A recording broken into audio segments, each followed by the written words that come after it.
Senator Morrison, do I understand you have a motion? Yes, thank you, Mr. Speaker. Mr. Speaker, we were able to resolve this concern previous with our amendment prior to lunch, and working with my colleague, we were able to come up with an agreement to provide language in there that met the original intent of our discussions prior. And I'd like to motion to make an amendment. I believe everybody has a copy at this time. Between lines 11 and 12 on page 1 of the bill shall read, item A, such line of credit shall not be authorized, nor shall any borrowing be initiated that incurs interest expenses until the architectural and engineering specifications are completed and approved by the board of the Guam Memorial Hospital Authority, and request for proposed or invitation for bid to commence renovation is pending funding, period. Okay, and any objection to the Morrison amendment? Senator Ada.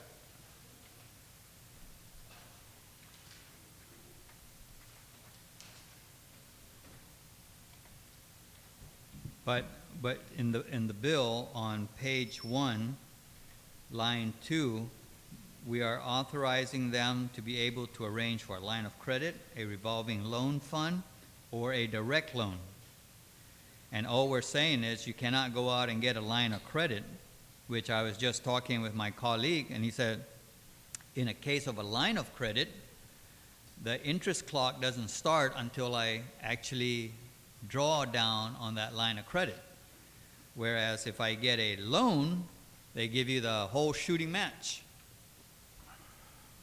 So I'm just wondering why then in the amendment we're just making that restriction for the line of credit,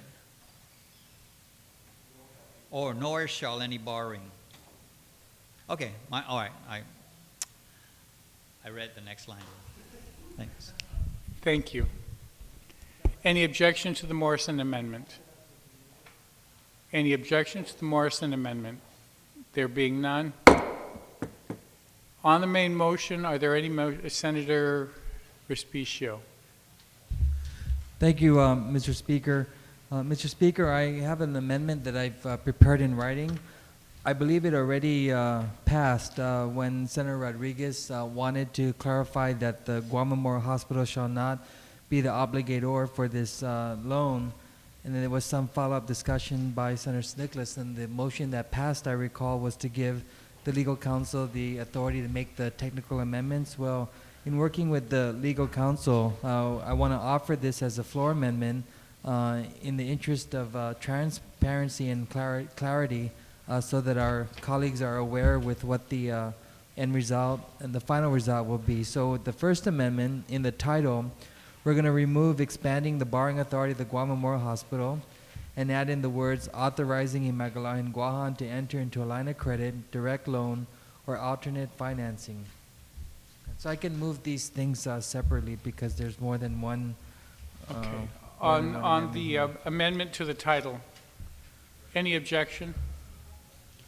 And the second amendment to amend line 5, page 1, that should read instead the Guam Economic Development Authority. On the second amendment offered by Senator Respicio, any objection? Any objection to the second amendment to put Guam Economic Development Authority? Hearing none.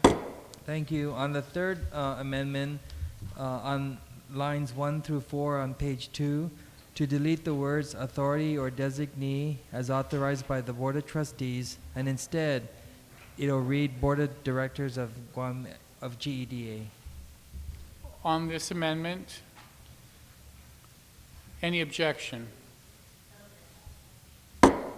And the third, and the fourth amendment to insert on line 19, page 2, after the word the, insert the word Guam Economic and Development, so that it's GEDA and not GMH. Any objection? None. The next one on line 13, page 3, to insert the words Guam Economic Development before authority. Any objection? Hearing none. And then on line 18, page 3, my final amendment is to insert the words after municipal lease financing, insert the words Imagalahin Guahan with the assistance of. On this amendment,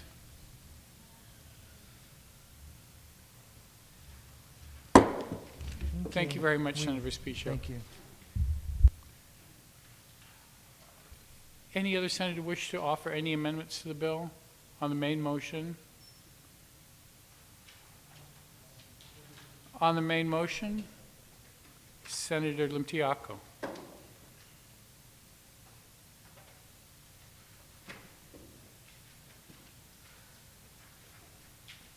Thank you, Mr. Speaker. Mr. Speaker, just as a point of clarification, or if the author would yield to a question as it pertains not only to the recently passed amendment, but also on page 3 of the bill, if we can just kindly explain the municipal lease financing concept and how that pertains to a portion of a building. Because if I'm correct in understanding that this is specific to the maternity ward, and my in my experience with these lease options, right? It's the entire building. How would a portion of this, if this were to be pursued, because there's alternate financing of packages that they could pursue, how would that work? Do you yield, Madam Speaker? Yes, on our attempt, of course, to answer it, because and that's the reason why all these alternatives are provided, because in other bills which we have done this, because depending on where we are at with, of course, our debt ceiling, is that until such time that the reevaluation is done, we are always close to our debt ceiling. And if we are, then the municipal lease financing is normally the alternative to use, because then it will not affect the debt ceiling. Now, if that should happen, it is not normally, I've seen this done where what the bond council would do is that there would be a primary holder and a secondary holder until such time that the loan is paid for. So in this case, from what in our work with bond council at one time when we were going to do JFK, it was to make then these individuals the second individuals as like whoever's going to get put out the finance this rather and built it, then they become the second I don't know if it's lien holder is what you call it, because that's exactly what they did with JFK, where then as a matter of fact, the landfill from the consent decree took the place that we were going to use that for JFK. So then JFK moved down to the third level, but once we paid off that Section 30 loan, then the La John moved up as the primary, and then JFK moved up to the second. And this is exactly how this will happen. I don't know if I was able to explain it enough for you to understand. But ultimately, of course, it's only at the time that then, we still are paying for this obligation. Thank you, Mr. Speaker. Yeah, and with the JFK example, obviously, it was the entire complex, the entire school that was being renovated. So, I can understand that concept, that form of financing for that in that scenario, because it was a whole building. But this pertains to a portion of the Guam Memorial Hospital. I guess it could work in the sense if they identified the specific square footage. I just don't. I'm not. It seems very different than what I'm used to seeing. But that clarifies it. Thank you, Mr. Speaker. Thank you. Any other senator wish to speak on the main motion? On the main motion of Bill 393. Speak.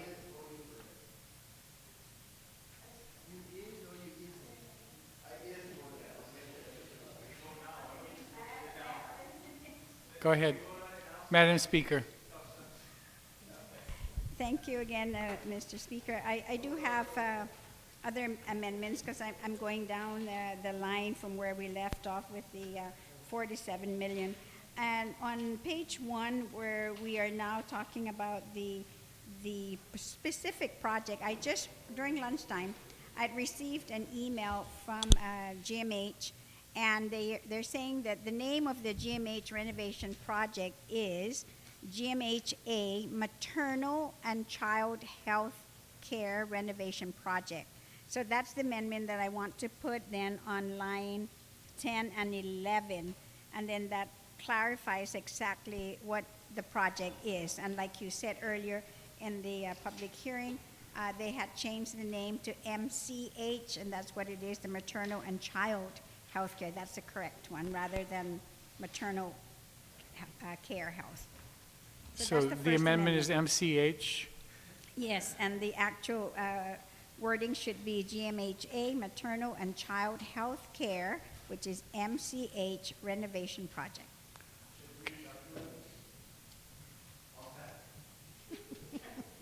Por favor. Does everybody understand that? Any objection? Okay, now so moving on to the second page, where, and on line 18, of course, it says, of course, what is being securitized for this is the sum of $600,000. And originally, when we did that, it's for a short term, but in order now to realize the $7 million and amortizing it, we need now to extend the time frame. So therefore, on page 2, line 24, is that then the amortization period then of not to exceed an amortization period of more than, in this case, 10 years to 20 years. On that amendment, I see one hand going up. Senator Nicholas, do you wish to speak on that amendment? Yes, Mr. Speaker. One of the reasons why we wanted to structure the borrowing sequence by order of need of the phases of the project is so that we can try as much as possible to compress the need for us to be incurring interest expenses and prolonging the project, and also keeping the cost of the project down. I'm a little concerned about extending the amortization period to 20 years because that's a long time. I mean, a child born there would still have that debt after they've become an adult when the project is completed. So I would prefer that we kept the amortization period at a period of 10 years. I think that the structure that we set up, where only the borrowing for the particular phases is going to be authorized based on the completion of the architectural engineering, I think that provides us with a way to contain the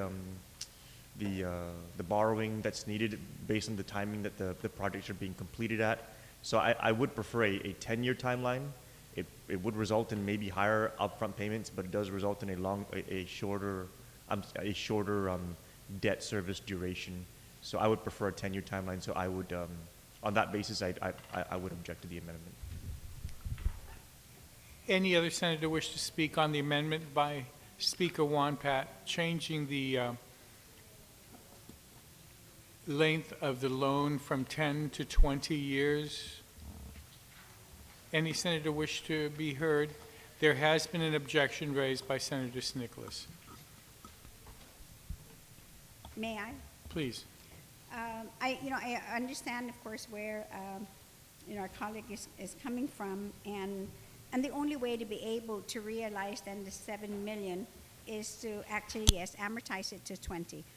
And he's right. Should we decide then if we want to keep it at 10, that means the debt obligation is going to have to be increased. And I was prepared for that as well, because then should that fail, then we need to go up then to line 18 to increase that $600,000 now to $1 million for 10 years. And that was the second alternative amendment I was going to make should the 20 years not make it, should it fail. Okay, the amendment that's on the floor is changing 10 to 20, and there is an objection. All those in favor of the loan period being moved from 10 to 20, please indicate by raising your right hand.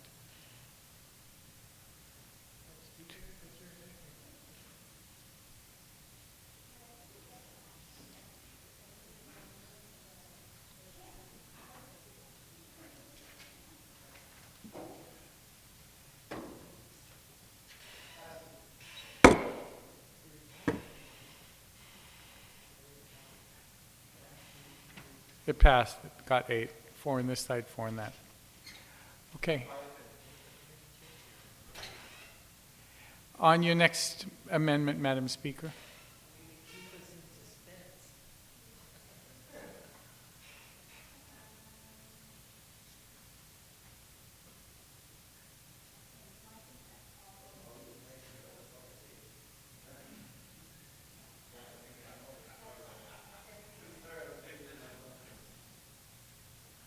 Okay. Any other senator wish to speak on the main motion? Make any amendments? If not, oh, Senator Morrison. Did you want to speak on the main motion?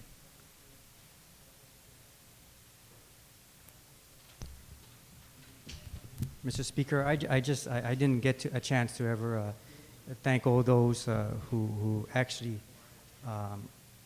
took us for a little site visit. I think this all initiated on that day. I believe you were there, and many of us were part of that tour. So, I think we should thank all those nurses and medical professionals that were part of this site tour. That this is where it eventually all began. So, I just wanted to put that on record that a lot of things begin somewhere, and I think that was the turning point for all of us to get engaged with this process. Thank you, Mr. Chair. Thank you, Senator. Any other senator wish to be heard? If not, Madam Speaker, you're invited to close. Thank you very much, Thank you very much, Mr. Speaker. Absolutely, I agree with the previous speaker that a lot of gratitude, of course, and accolades need to go, of course, to the nurses at the hospital who have been working there, especially those who have been there for over 25 years, and all the women, the mothers who have been, and the children who are born there, for their patients as well, for going to the hospital and never really even complaining. And lastly, yes, the doctors.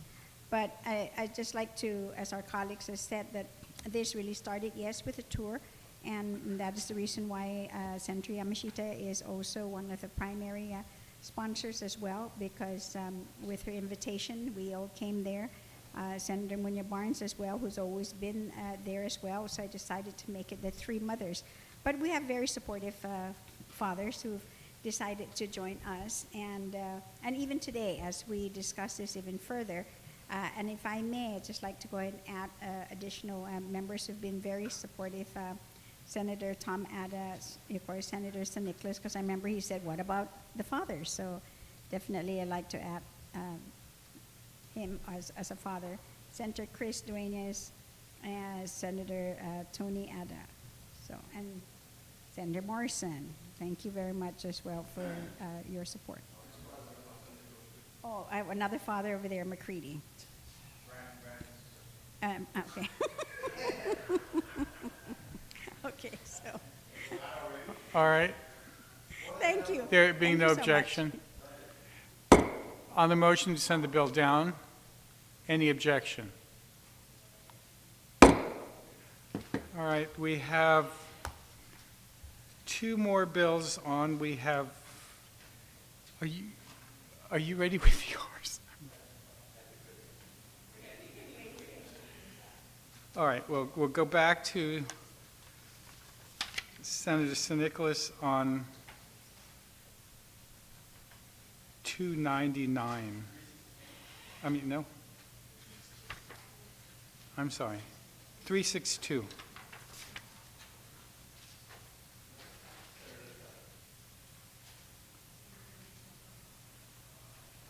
Senator Lim-Tiaka, you had the floor. Thank you for giving me the time to kind of just gather all these amendments for all these bills that we've been putting aside and putting in the trash and sending back to committee.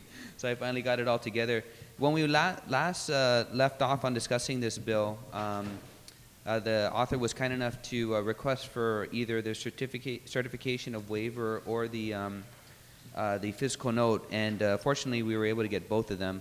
And upon reviewing the fiscal note, I do have my concerns, not on what I initially was concerned with, which was the extension of the exemptions, because I was concerned about how that would have affected the budget that we most recently passed. But it also helped clear up that revenue tax doesn't appear to have any issues with the extension of those exemptions, except some of the timelines, which we'll address with some proffered amendments. But at least that alleviated my concerns regarding the financial impact of those. But if we can refer to the fiscal note, I am still concerned with with some of the provisions in the bill as it stands now, that there, according to the fiscal note, it's stated here that a total of $22 million in uncollected real property taxes would be lost should the statute of limitations be amended to 10 years.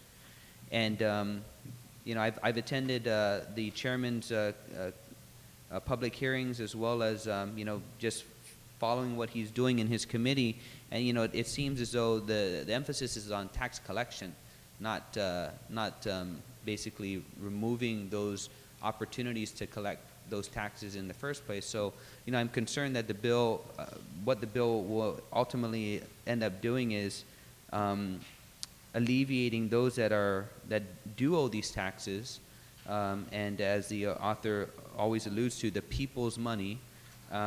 We really should attempt to collect these real property taxes. And so I have a couple of amendments that we can see if our colleagues can agree on, so that we can at least try and recover what little collections or little money that we can from it. And $22 million is not that small of an amount. But with the recently passed budget, with a lot of our other obligations coming due, with recently passing the hay, the governor moving to implement the hay at the hospital as well. This government is going to be strapped with money, so I'm not sure we should be giving money away, or at least not having the opportunity to collect on that money anytime in the near future. So my first amendment, Mr. Speaker, would be to delete the entire Section 5, removal of real property tax lien, relative to amending the statute of limitations on collection of taxes. That would be my first amendment. Senator Nicholas, and after Senator Nicholas, any other senator wish to be heard on this first Lim-Tiaka amendment? Senator Nicholas. Thank you, Mr. Speaker. The good Senator proffering the amendment is correct. I am very much an advocate for the people's money. Above everything else, I am an advocate for fairness. And when we talk about the subject of fairness with respect to our taxation, the biggest and the grossest lack of fairness that we have in our tax rate is here in the property tax. Every other tax that we have on this island has a 10-year statute of limitations.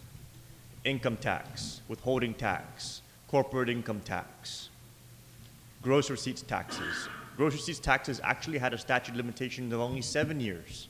And this body, in this legislature, this 32nd Guam Legislature, raised it from 7 to 10 years so that we can have that fair across the board of all the other taxes, with the exception of the property tax.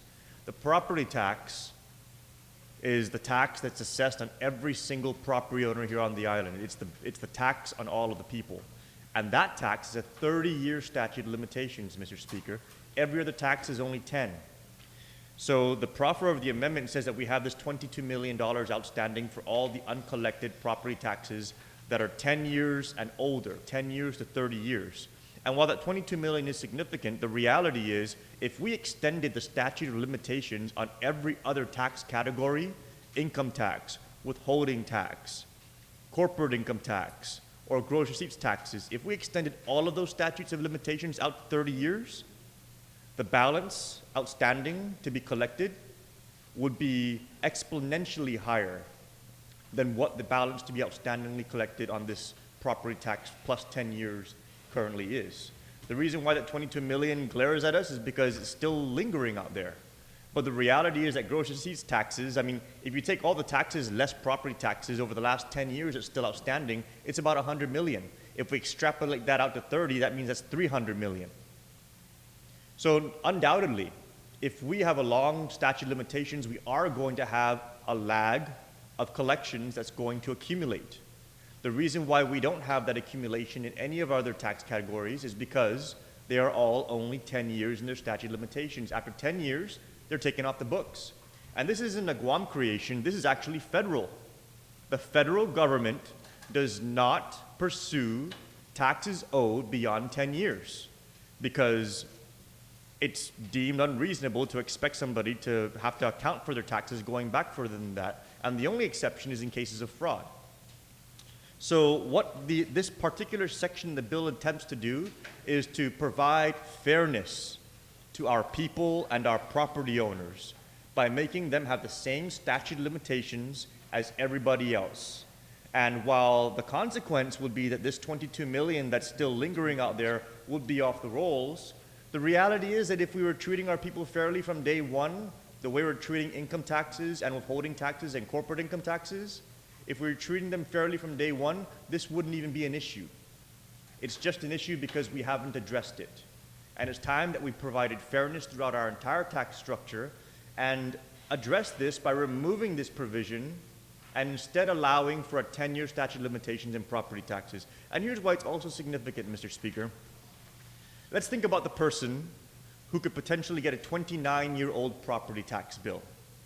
Now, I'm lucky enough to be 33 years old. But somebody who's going to get a 30-year-old property tax bill probably, if they're lucky, acquired their property when they were 20 or 25. Now, a senior citizen is somebody who's 55 years old.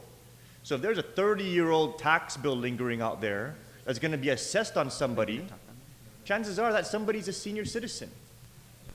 And so this 30-year statute of limitations is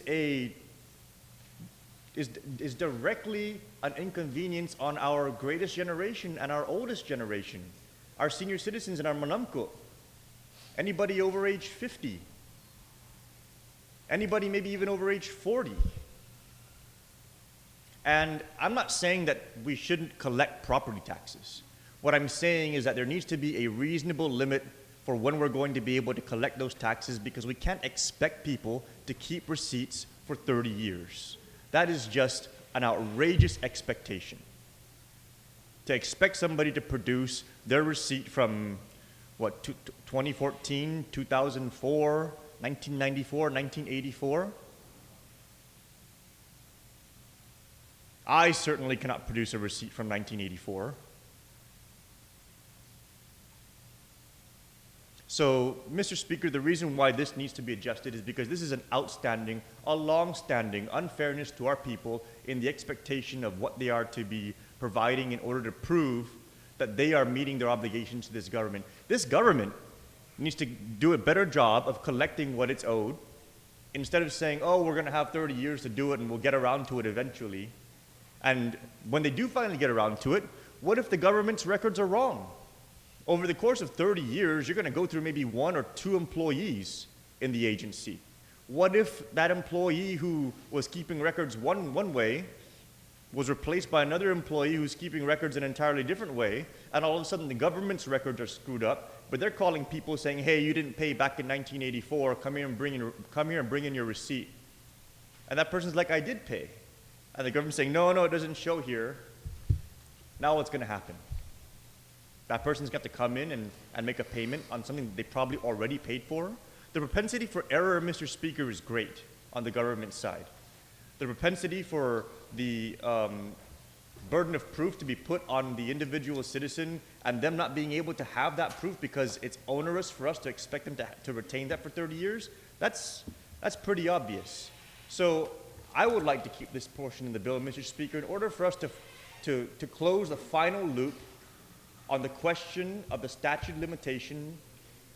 of limitations on taxes, and provide parity across the board, federal income, withholding, corporate income, the gross receipts tax, and now finally the property tax. Let's make it all have a statute of limitations of 10 years. Thank you, Mr. Speaker. Thank you.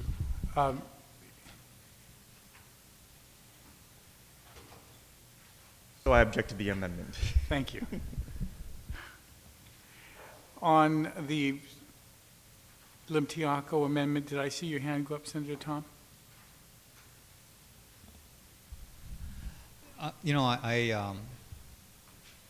This idea of shortening I guess, a statute of limitations, it really is nothing new. We find that in the utilities, in the ratepayers' Bill of Rights, wherein the utility cannot, one day, 10 years later, decide that they don't have enough things to do, so let's go and do some audits, and then, go out and issue a back billing of $10,000. That was for that very reason why the utilities actually incorporated that into their regulations. And so I certainly will be in support of reducing the time. However, we probably need to make an amendment here to qualify that if in the event that, the government finds that I flew under the radar in the last, 10 years because of some fraudulent action on my part, then I think this timeline really should not apply, and should, if that's the case, if that's the reason why, it's been outstanding because of fraudulent action on my part, then it should be standing, for as long as necessary. But otherwise, if the government hasn't gotten off, sent the collection agents up there, it hasn't done its due diligence to be able to collect on these taxes, then that's why should the citizens be penalized for the government's lack of ability to be able to go out and do its work? So I certainly, I certainly also would object to this amendment. Thank you.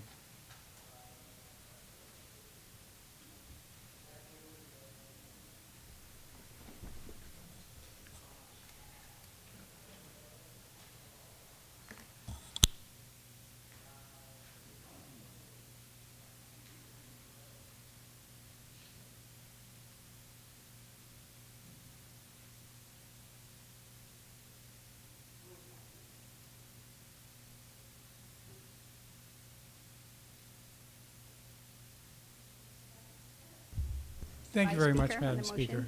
motion. I understand the movers' concern about losing 22 million. But if that 22 million has already been documented and that taxpayer has already received a notice that they owe a certain amount, that's not going to be lost. The fact that we changed the statute of limitations. The main bill is talking about in reducing to 10 years is for the government to come up with new causes, as the retiring speaker spoke about. I guess we have some extra time today. Let's go back and do an audit and see if we can find people that haven't paid. Those that have already paid and are part of that 22 million that are outstanding, that's not going to be lost. That's already recorded and is an obligation due the government. The government, I don't see how Reverend Tax knows that there's 22 million out there that it hasn't collected. If it hasn't done the audit and sent a bill to these people. And they're not going to lose if they already have filed a claim with a taxpayer. That 22 million is going to continue to exist until they pay it. Just because I hold out, I mean, like for this year, I filed my taxes on April the 8th, and lo and behold, I got a note from Revenue Tax that I owe $150 because for some reason, I don't know, they managed to look and see that I owed $150. The fact that I haven't paid the $150 yet doesn't mean that it's going to go away after 10 years. They've sent me a bill and I owe them $150. But what the main bill in this case is trying to address is for all of a sudden, 11 years from now, they go back in and they say, you know, Senator Cruz has really been a thorn in our side. Let's go back 12 years and let's see if he made all of his tax payments for income tax or for gross receipts tax. And they come up and I go, I have no copies of those receipts. But if they can show that in the year 2000, they had sent me a bill that I owed $1,000 in taxes and I didn't pay it over the last 10 years, that $1,000 still continues to exist. But what we're trying to do is to make sure that you can't, I mean, Revenue Tax can't all of a sudden decide that it's going to go back and look 25 years back and see how many people they can try to hit up. Because I remember the public hearing very distinctly on this bill where I was asking the Department of Revenue and Taxation, every year they publish the property tax delinquency rolls. And there have been dozens of people that have come to my office over the last 10 years that I've been in this body that have come in and said, sir, last year my name wasn't on the list. 2 years ago my name wasn't on the list. And they bring me the publications by the newspaper, and it shows that their name is not on the list for the last 2 years. But now, this year, the publication says for those 2 years, this taxpayer has not paid. If it was within the last 2 years, I can understand, yes, we probably should be maintaining our tax documents for the last 2 years, maybe in the last 7 years to be safe. But for them to now go back and say 28 years ago you didn't file your taxes and expect anybody, whether or not I'm a senior citizen or not, I got property at age 2 and I would be 30 years old and still be getting a tax note that I didn't pay. But in the subsequent 28 years, they've never published it until this year, and then all of a sudden said I owed from 28 years ago. But it's never shown in any publication since then that I was on the delinquency roll. That's all we're trying to address in this one. And I believe in equity, it should. We should reduce it to 10, make it a reasonable time, and so that it's fair and equitable to everybody. Thank you, Madam Speaker. You're welcome, Senator. For closing on your... Thank you, Madam Speaker. Madam Speaker, I definitely understand and hear the concerns of the retiring speakers. You know, when we talk about fairness, you know, when we talk about those that haven't paid their real estate tax and you talk about those that actually have paid their real estate tax, where's the fairness in that? Where's the fairness in those that understand their obligations, take it upon themselves to be responsible and pay their taxes, and then what's fair about relieving those that have that obligation? It's not fair at all.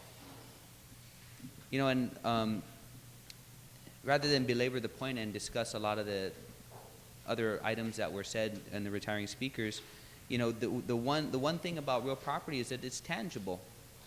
It doesn't go away. A person's ability to pay their income tax is dependent on whether they have a job or not. You know, so you know it makes sense that in those instances potentially, right, there's a shorter statute of limitations. But with the real estate, you know, there's a tangible asset there.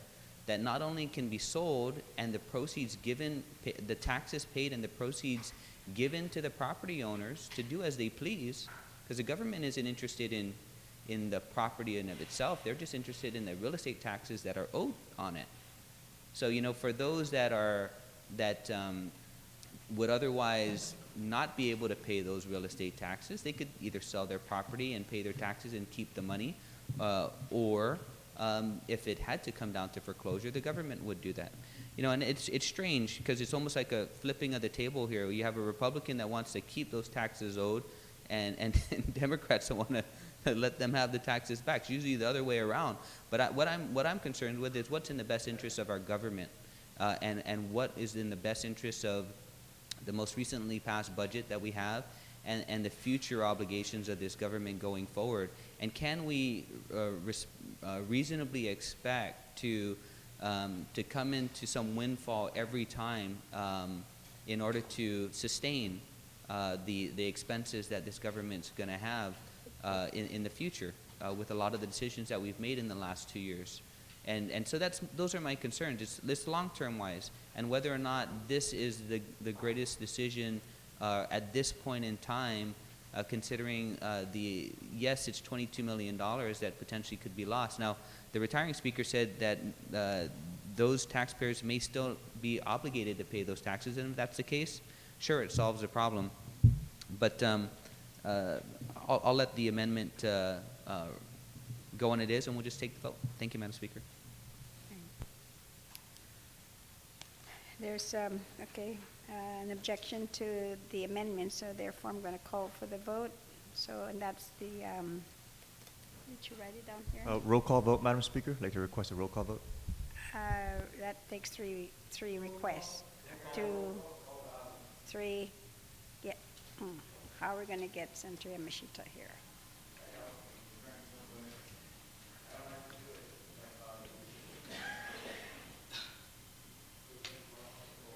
Okay, we're going to take a brief recess, and Sergeant at Arms, can you please call the senator?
The legislature is back in session, and I know I haven't, it's not publicly withdrawn, but there is a withdrawal of the motion for a call of the House. Okay, thank you. So there's, therefore, there is still that 3 requests for roll call. So, 3. 1, 2, 3. So the clerk, can you please, and please remember that it is, the motion, the amendment here is to delete section 5, which is the removal of the real property tax lien.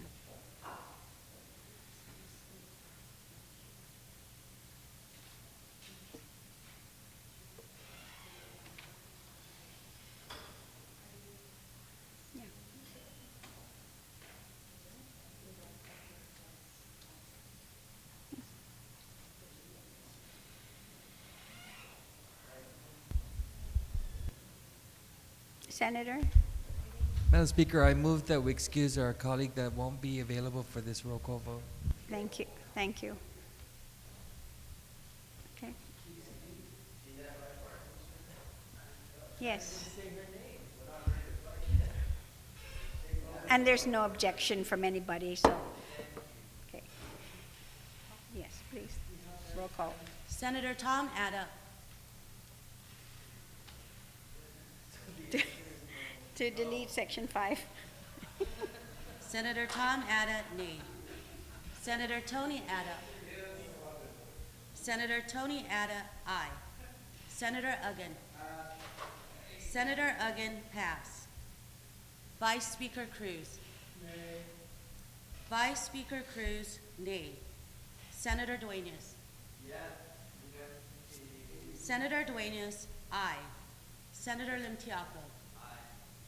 Senator Limtiaco, aye. Senator McCready. Senator McCready, aye. Senator Morrison. Senator Morrison, aye. Senator Munya Barnes. Senator Munya Barnes, nay. Senator Respicio.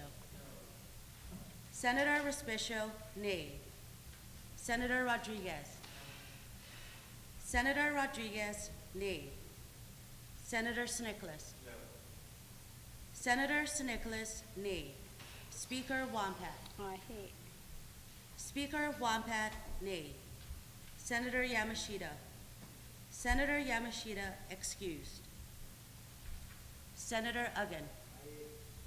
Senator Uggan, nay.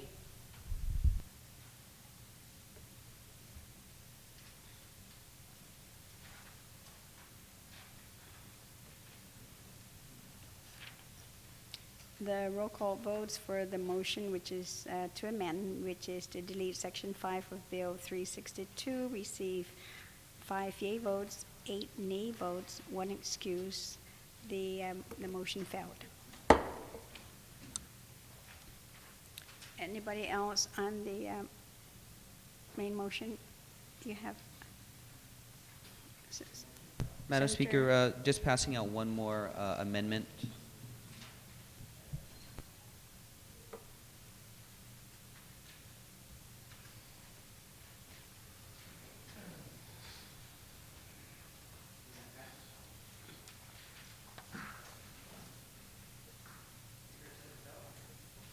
I'm sorry? There's a amendment by Senator Limtiaco. Yeah, it failed. Yeah. So, Madam Speaker, the second amendment is to Section 7, and if we can have give an opportunity to colleagues to read through it, but it just says some minor changes to the timeline, on the extended administrative timeline. And so on Section 7, basically, the amendment would read, notwithstanding any other provision of law to the contrary for the 2014 real property tax year only, the preliminary assessment roll shall be issued on or before February 2nd, 2015. Appeals may be filed from February 16, 2015 to March 16, 2015. The Board of Equalization shall certify the 2014 assessment roll on or before March 31st, 2015. The first installment of taxes shall be paid on or before April 20th, 2015. The second installment of taxes shall be paid on or before May 20th, 2015. Any late payment shall be subject to the penalties under subsection 24701 and 24702 of Chapter 24, Title 11, Guam Code Annotated, and the publication of the delinquent list pursuant to 24801, 24802 of Chapter 24, Title 11, Guam Code Annotated, shall be on or before June 8th, 2015. On the amendment, everybody have a chance to read it and compare to the original language in Section 7, because there are some changes there on dates.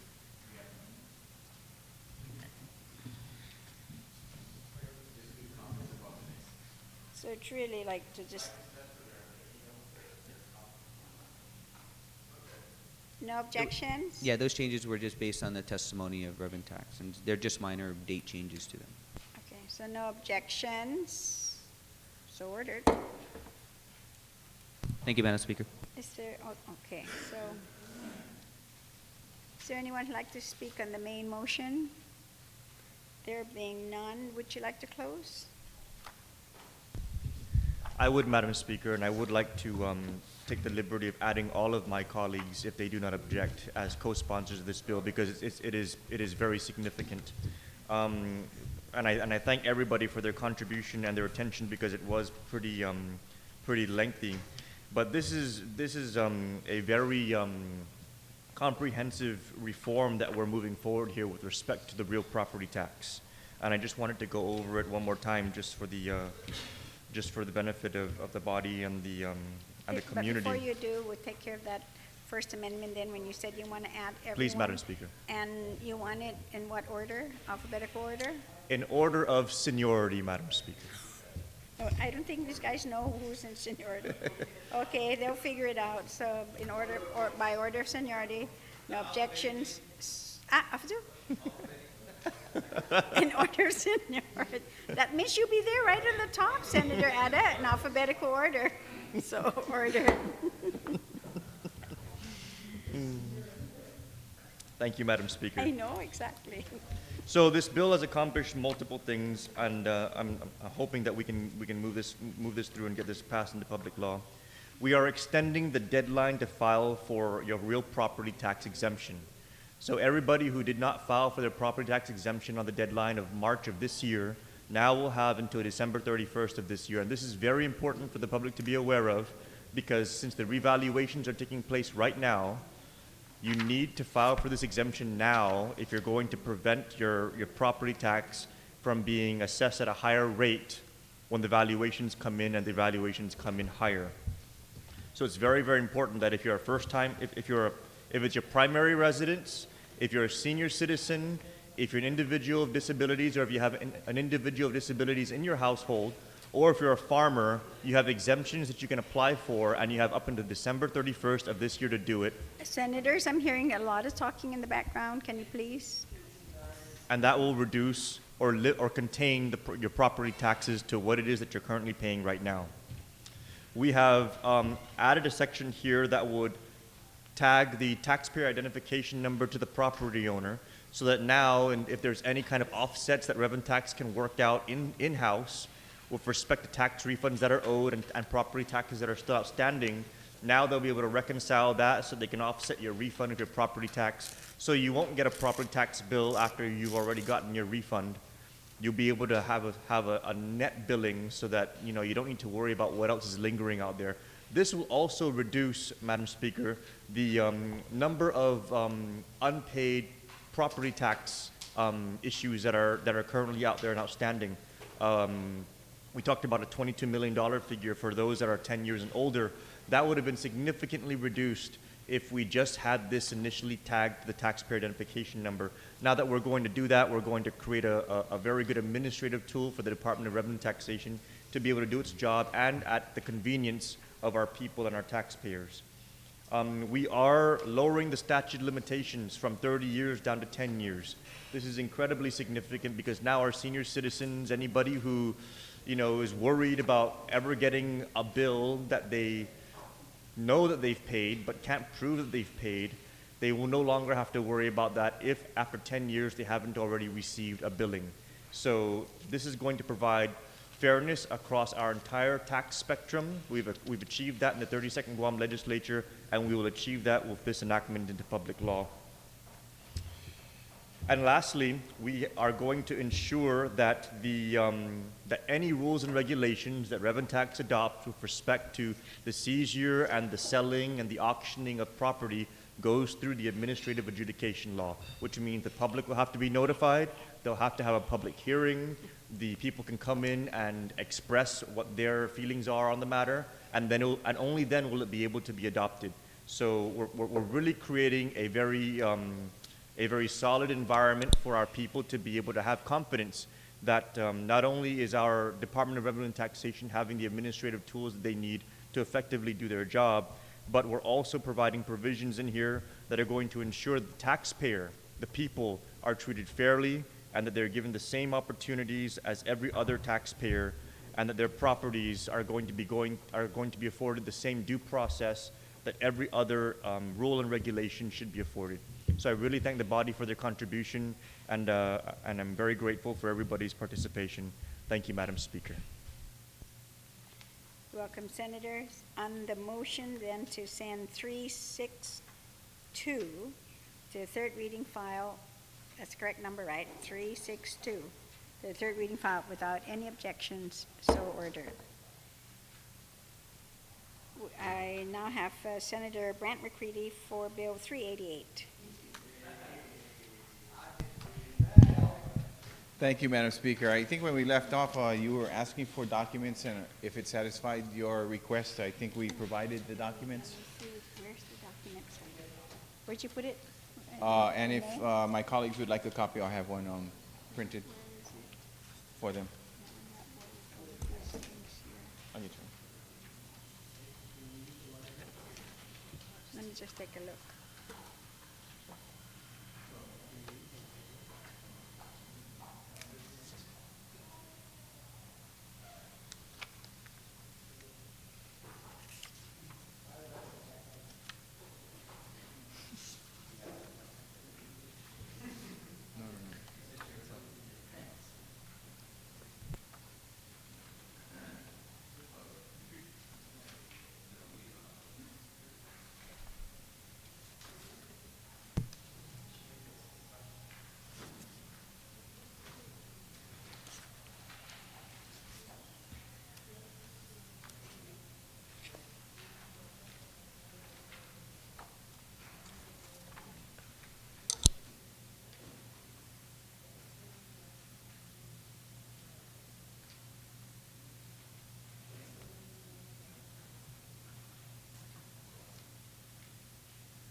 We're going to take a brief recess.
Legislature's back.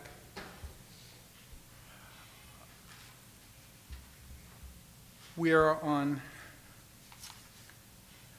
Bill 388. Senator, okay. Senator McCready, then Speaker Wonpat wanted to speak, or do you want to speak after Tom and then Tommy? Okay. So then the order will be Senator Ada, Senator Morrison, Speaker Wonpat. Th- Please. Thank you, Mr. Speaker. Through discussion we had over the past 2 days, can I just go through the process that we have led us to here right now? We have a United States Department of Interior, which was received October 12th of 2000, and it was signed by then Governor Carl T.C. Gutierrez, which is a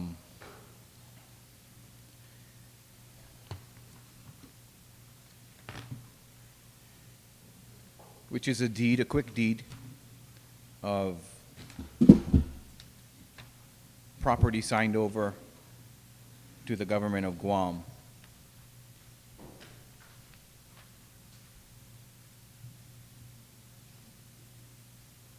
And then we have a MOU between the Department of Parks and Recreation and the Guam Basketball Confederation that was signed by Raymond Bloss, the Director of Department of Parks and Recreation, on 11/21/13. Leonardo Rapadas, the Attorney General of Guam, on 3/14/14. Imogalahen Guahan on March 21st, 2014.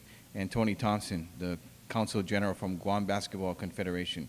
This MOU serves as a facilitator of the Teeds and Gym, the dilapidated Teeds and Gym. DPR still owns the ownership of Teeds and Gym.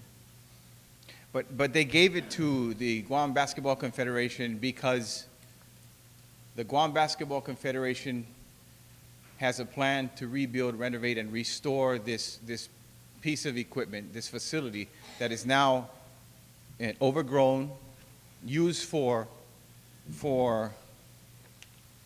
graffiti, and it's an eyesore, and it's a dangerous piece of property right now. Also, on one of the going back a little further, of the Department of Interior's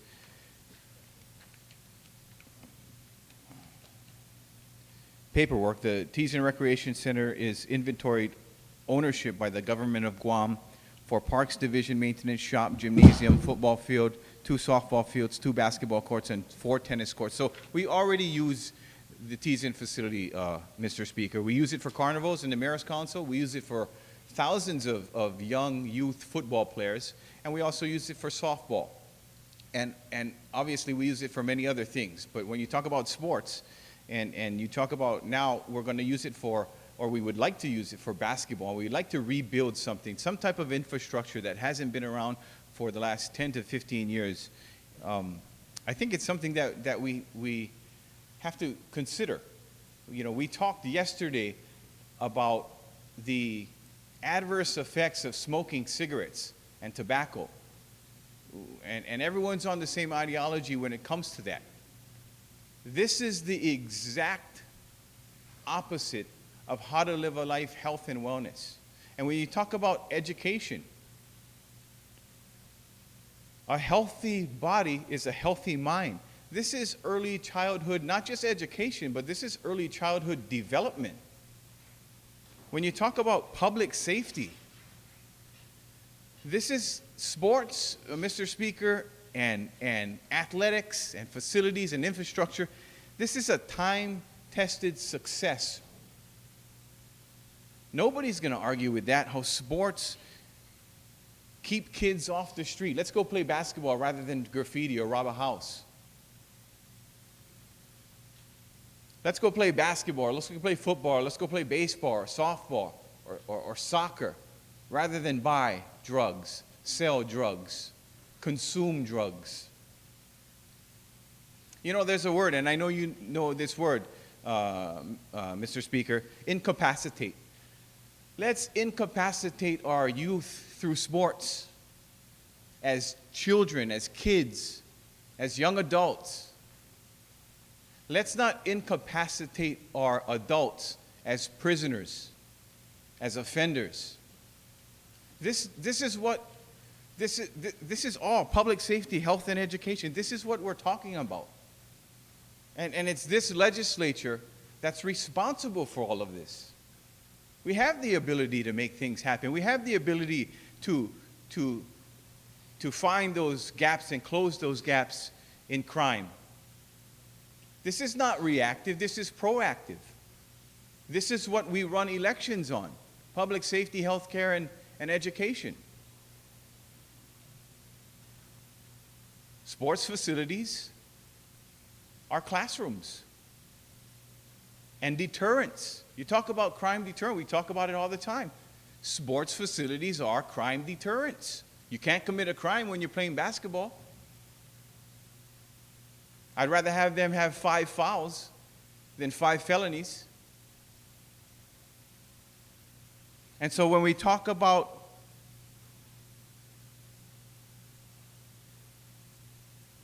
kids and youth, health care and education and public safety, it's all rolled up in one. And this isn't one man's initiative. This is a cross-party line initiative. This is something that both sides must agree on in order for us to be successful in the future of our kids, of our island, of our community. This isn't one man's dream or goal.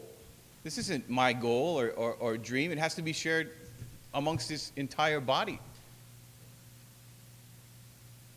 So I ask my colleagues when we're vetting this piece of legislation through process and the due process, that we think of 20 years from today. What has this legislation, 32nd Guam Legislature, done to curb crime, to inspire our youth to move forward in their life, to give them self-confidence, to teach them teamwork, all those types of things. We have a few senators in here that grew up playing sports and use a lot of those lessons that we learn on the sports field, whether it was as a kid or as an adult or as an older adult. We use those in here, and it seems to be working. And if we can use them, anyone can use them.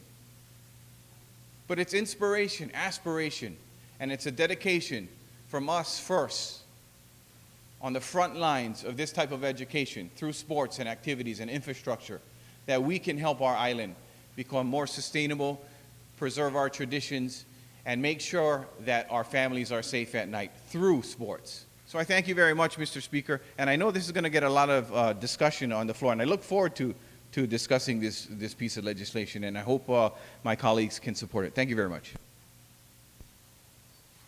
Thank you. Senator Tamata on the main motion. Well, thank you, Mr. Speaker. I agree fully with everything that the retiring speaker has said, and I agree too that we talk about keeping kids off the street.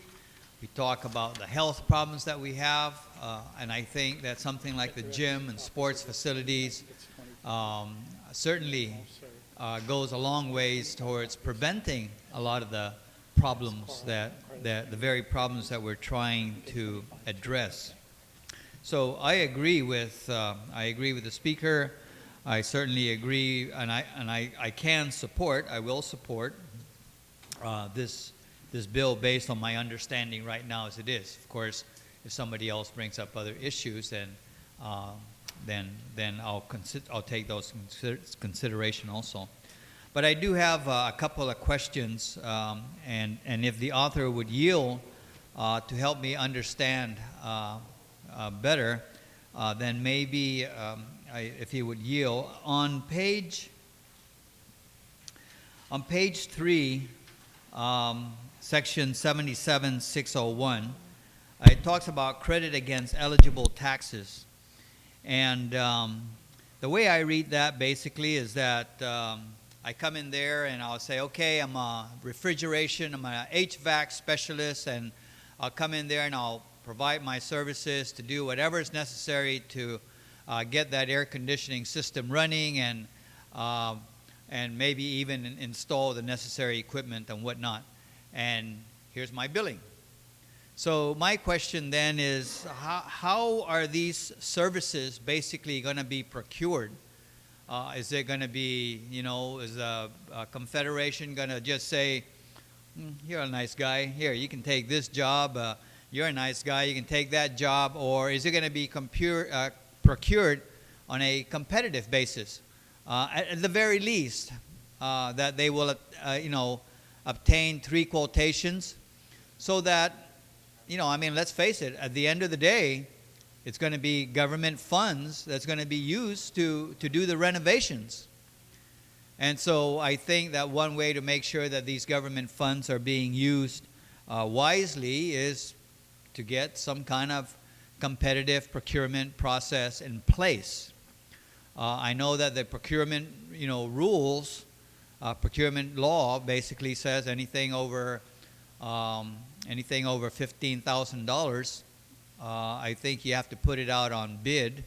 Otherwise, if it's anything below that, it's a small purchase, and you have, at the very least, have to get 3 quotations. So maybe if the author can help me understand what's his understanding of how this is going to be done.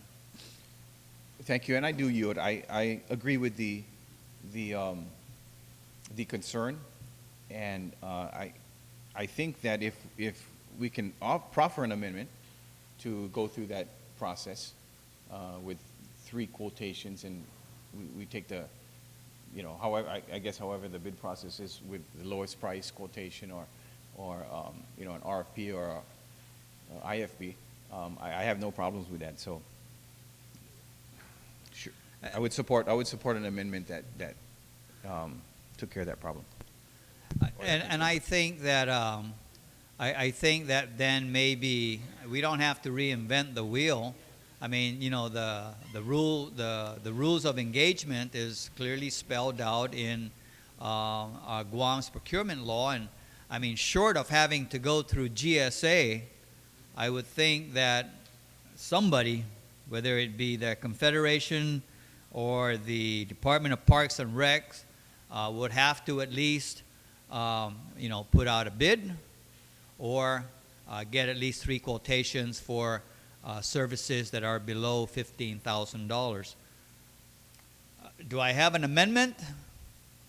No, I don't have one right off the bat, but I mean, your staff, if they can draft it up and basically along that spirit.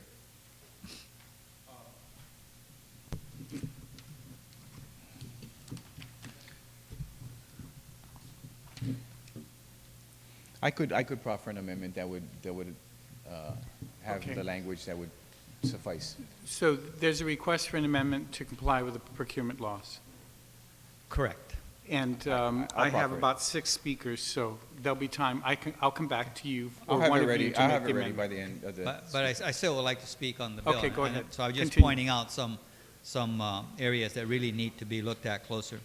On page 4, it talks about, on line 20, it talks about the cap on business privilege tax credits for rehabilitation and improvement. And the way I read this is that tax credits up to $2.5 million will be made available over a 10-year period. Now, I'm not sure, are we saying a total of $2.5 million, or is it $2.5 million in tax credit every year for the next 10 years, which means that we can invest up to $25 million into that gym. So that's one question.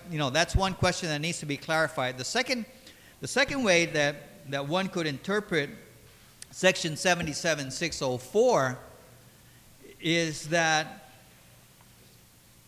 up to that the amount of tax credits will be up to $2.5 million, but only to but no more, you'll see there on page 4, line 25, at the end it says, no more than $250,000 in tax credits shall be authorized for each year of the program.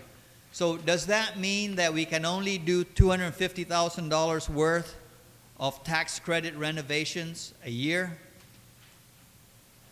And you know, if the first, you know, I guess the renovation is going to cost a lot more than that, so it could take a while to renovate that place.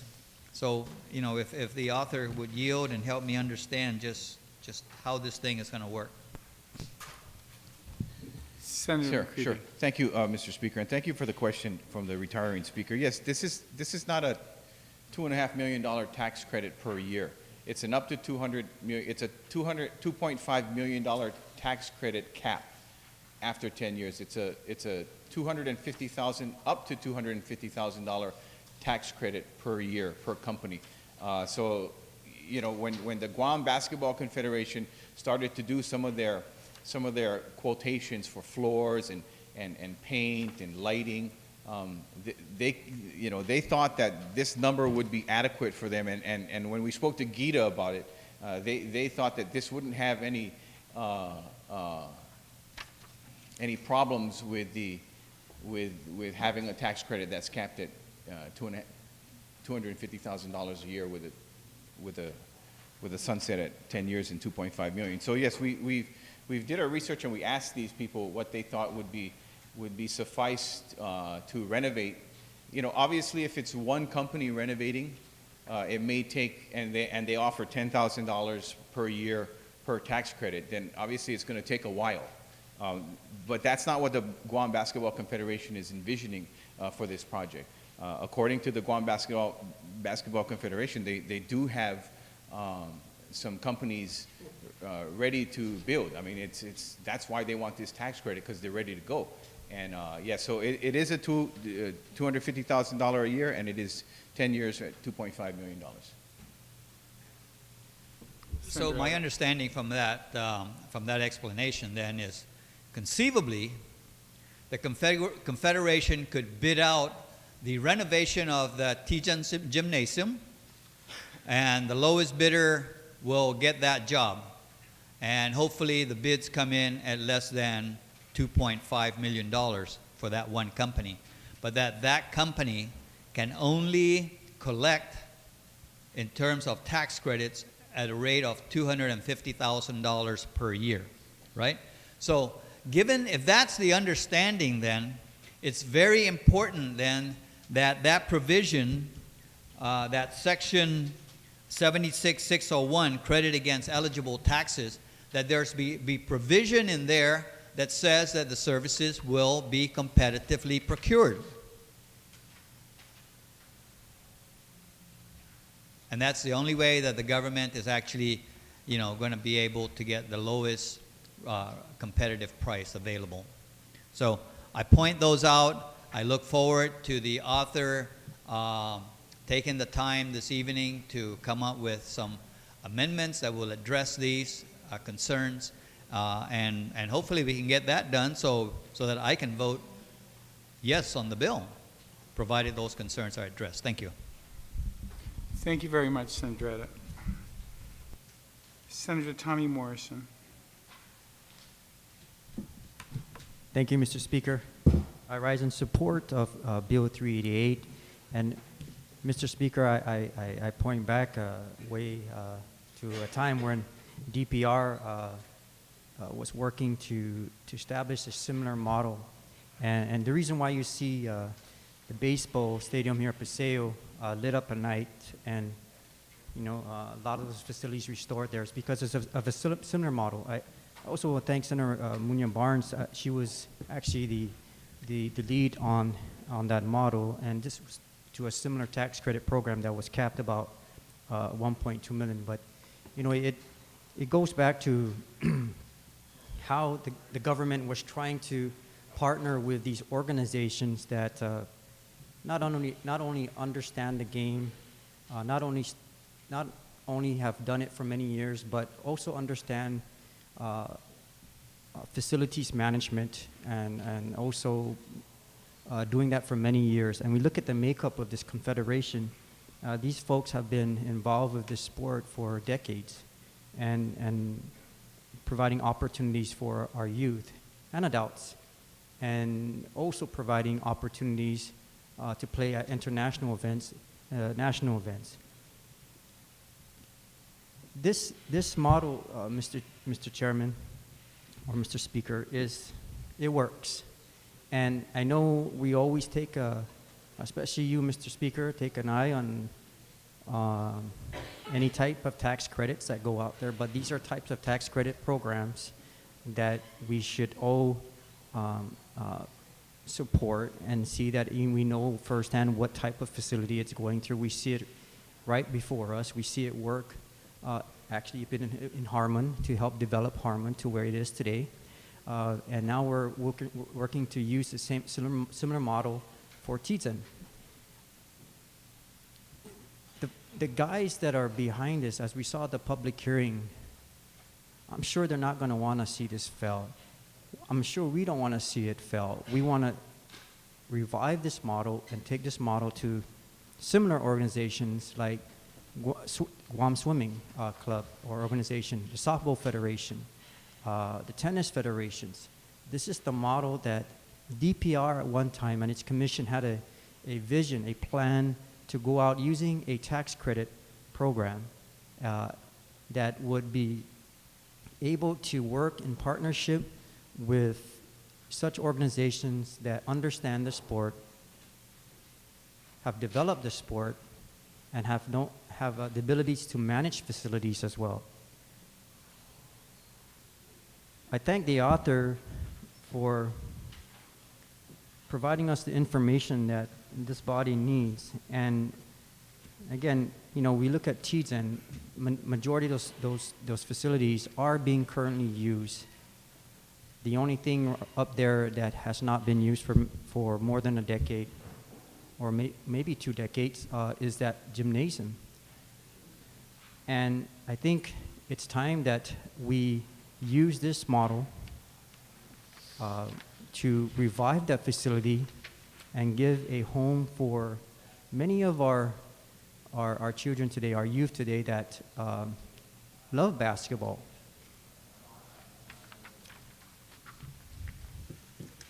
But I go back, Mr. Speaker, again. This is a model that I know firsthand works. I was part of this program working with Senator Tina Barnes many legislatures ago that we saw worked. And again, I hope that working this body that this is a model that we can use going throughout the island, throughout the many facilities that are out there in partnership with organizations like this. This is the kind of partnerships we need. The government should not be in the business of managing facilities any further. It should be in the business of partnering with organizations that understand how to take these programs to another level. And we've seen that deteriorate within Department of Parks and Recreation over the years when they lost basically their recreation programs, lost their recreation leaders, lost their administrators because of whatever reason. But this is a time now that we partner where we have evolved to a time where we have organizations that have developed internally their programs from youth to adult, that we have to really move in this direction to partner these organizations now and show them that this model can work. When Senator McCready introduced this bill, there was already calls again from those of the the softball federations. The swimming federation is also looking at the Hagåtña pool. We know how expensive that is to run every year, but again, they're looking and hoping to see a model like this work, I'm sure, with the Basketball Confederation, because this is something I think that they would like to see done with the Swimming Federation as well. Softball, tennis, there's a lot of federations out there that are looking for a home. But again, I know this model works firsthand. There's a lot of concerns, again, by the previous speaker that I know will have to be addressed. I know Gita has administered these types of programs before, done with the Paseo, and I know it works. So I asked, and I thank the author for moving and trying to revive this model again. Thank you, Mr. Chairman. Thank you very much, Senator Morrison. Speaker Wampat, you're recognized.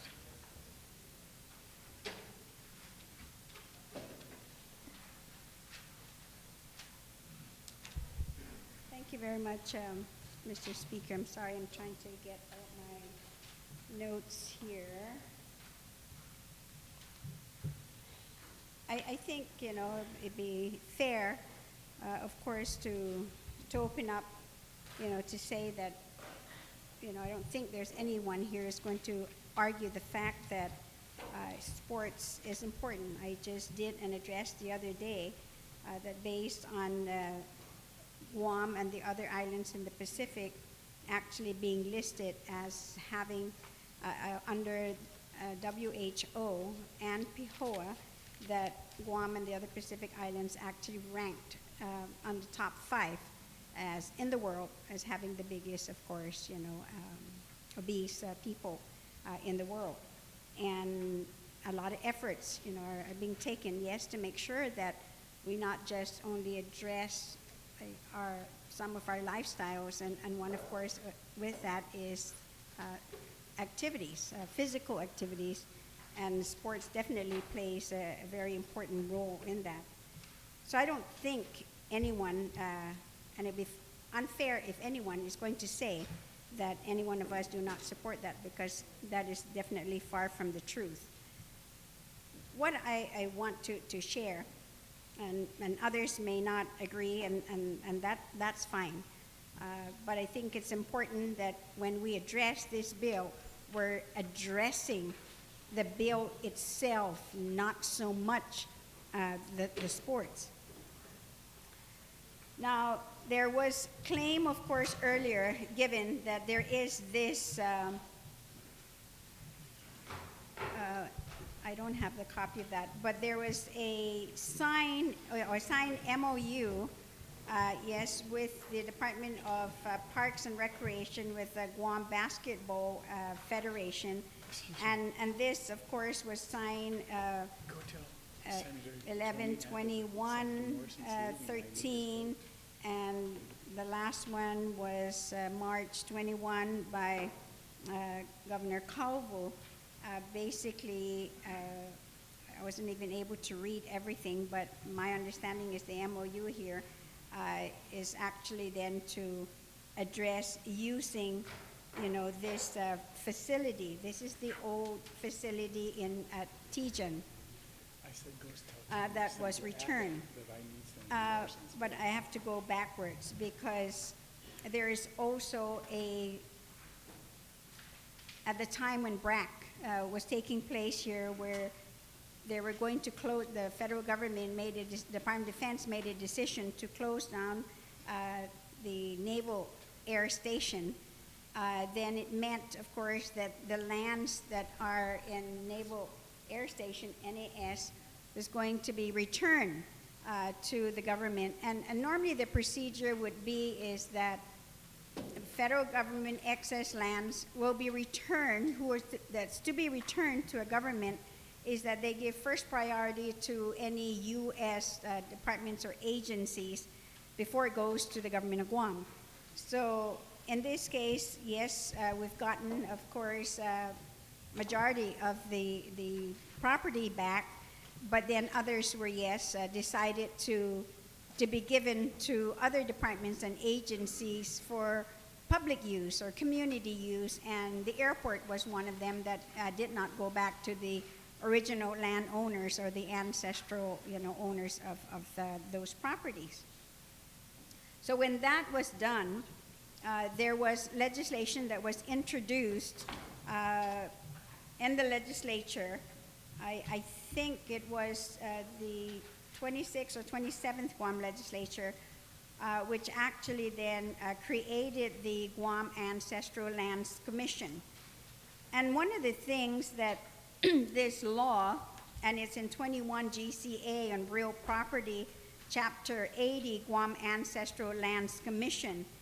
And one of the things that is stated in this law, when they're talking about definition of just compensation for the original landowners, which means only land recovery or land exchange, and shall mean any form of compensation other than specifically described available.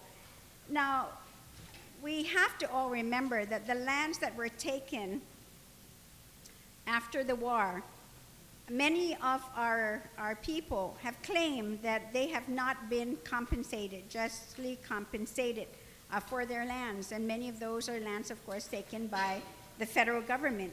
And when they no longer need it, then it goes to the government. But what's even worse is that when we claim the federal government has taken these lands, have not compensated our people, the original landowners, but for the government of Guam now to do exactly just that the federal the federal government did is unconscionable. Now, the other thing that's listed again in this legislation, it says that the government of Guam, of course, and the legislature, remember this is a legislative policy that was later on signed by the governor. But the legislature, legislature Guahan, recognizes that the rights of landowners to full use and enjoyment of their property, their private property, was long deprived because of unsettled issues that in terms of where the federal government have stepped in to have taken the land. And the legislature, again, through this chapter, affirms and formally recognizes the ancestral property right, which establishes an administrative process for the exercise of that right, and then created the Guam Ancestral Lands Commission, and that they were then authorized by law is that they are to go out and find out who are the original landowners, who are the heirs, and who are their descendants that can exercise their fundamental civil right in the property that they own. And this is for lands that are applicable here, that are already declared excess by the federal government, and should also be applicable to all future declaration of excess lands by the United States government or by the government of Guam. So, I mean, it's frustrating, trust me. But anyway, so then the government, then the Ancestral Lands Commission then created this excess land registry. And what it is, it's a listing of all lands that have been declared excess by the federal government or the government of Guam, including lands, of course, in the future. And in this ancestral title registry, which we were able to give everyone a copy of, and this copy that you have here has, properties by numbers, of course, delineating how the properties are divided. And when you look at the second page of that, and you go down just to 2180, lot 2180, is that the ancestral landowners, the original landowners of this property, and they should know who they are, that their lands they'll never get back. And they'll never get back because now we as a government is making that policy by mandating it, putting it, of course, and making it legal, is that Mr. Anthony H. McCann and Mary Tas Espiritu, those are the property owners, the original landowners of 2180, that's designated, of course, where the gym, the Antijan, currently sits in, and that is the subject matter of Bill 288.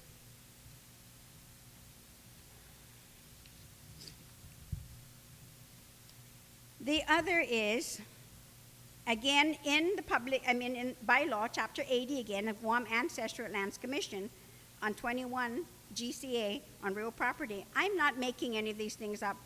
ladies and gentlemen, and the people of Guam, I'm reading exactly what the law says. The law also says that the commission also shall take title as trustees, of course, and this is a difference. Former Spanish Crown lands. There's a real big difference of Spanish Crown lands versus ancestral lands, where people own these lands. The Spanish Crown, who've given it to the government of Guam, versus original landowners, where the government is going to give it away.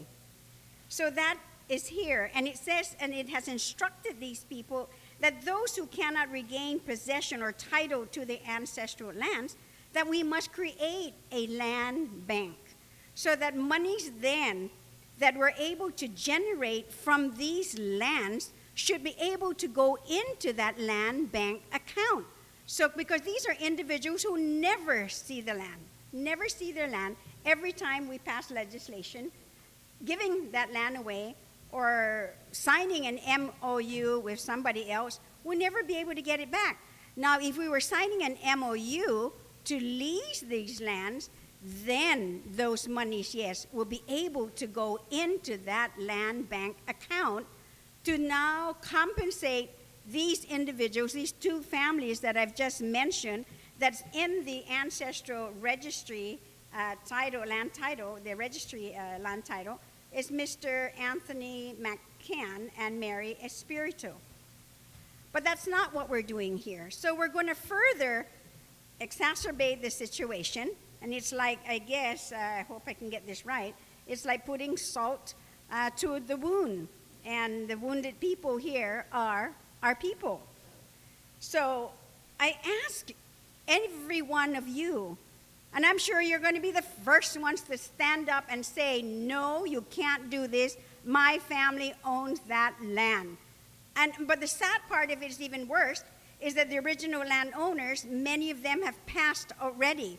So now these are the children. So they never saw it in their lifetime to ever get their properties back.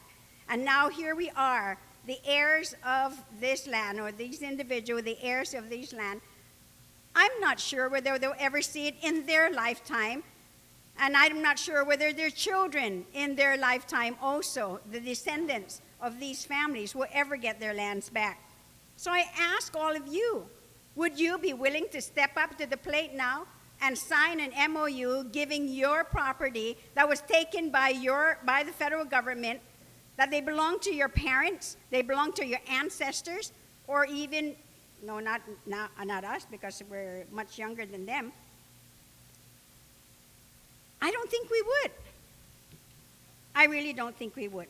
And this legislature has been trying, not this legislature, but the legislature has been trying to make good on our people. And granted, we have land banks also, land itself, where we put certain lands aside.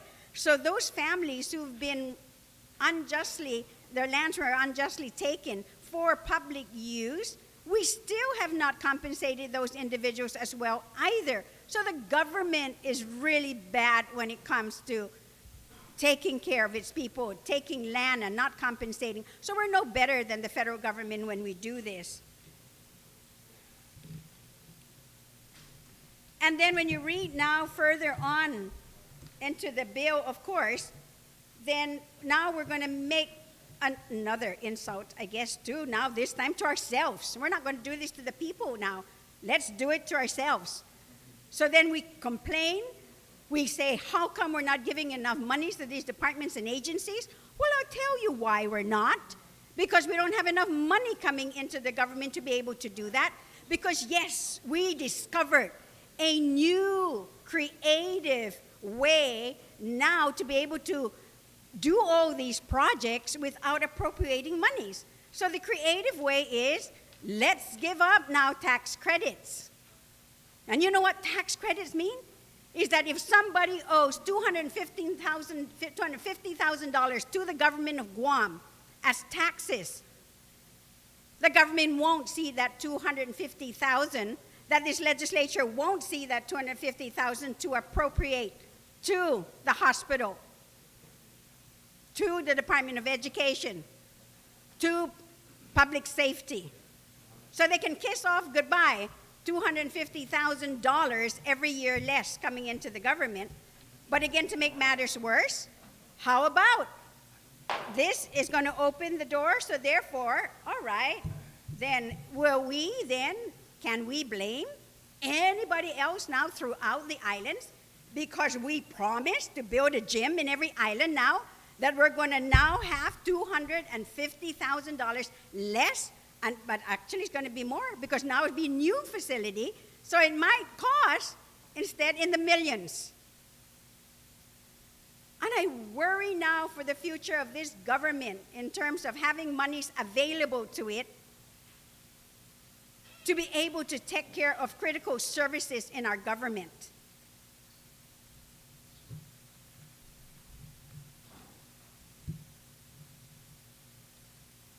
And the part about this again is that yes, tax credits are dollar for dollar, but not every company.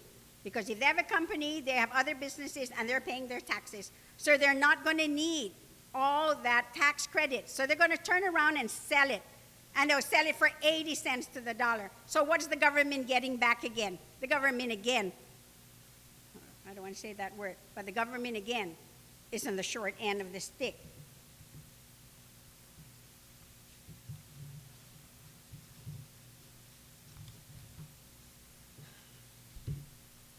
I just feel, Mr. Speaker, and our people of Guam, is that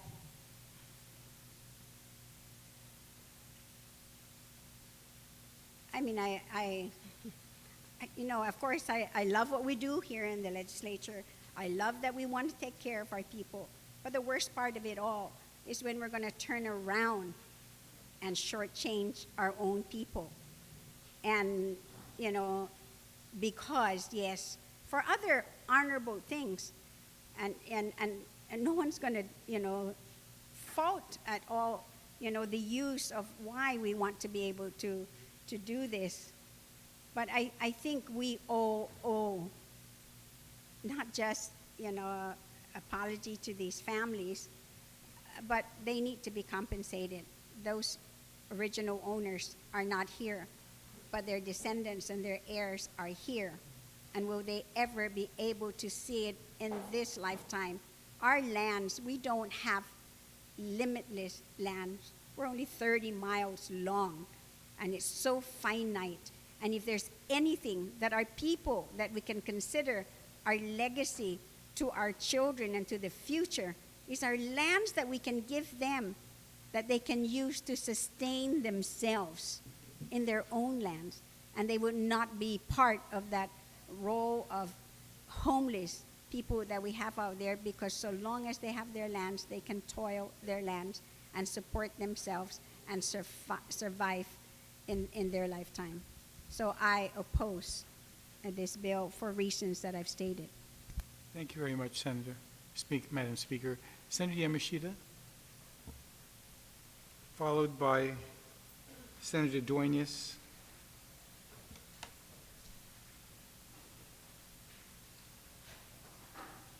It's kind of tough following the speaker after that, but I will proceed with what I wanted to do. Mr. Speaker, well, I do understand. I think I understand what the previous speaker was advocating for, standing for.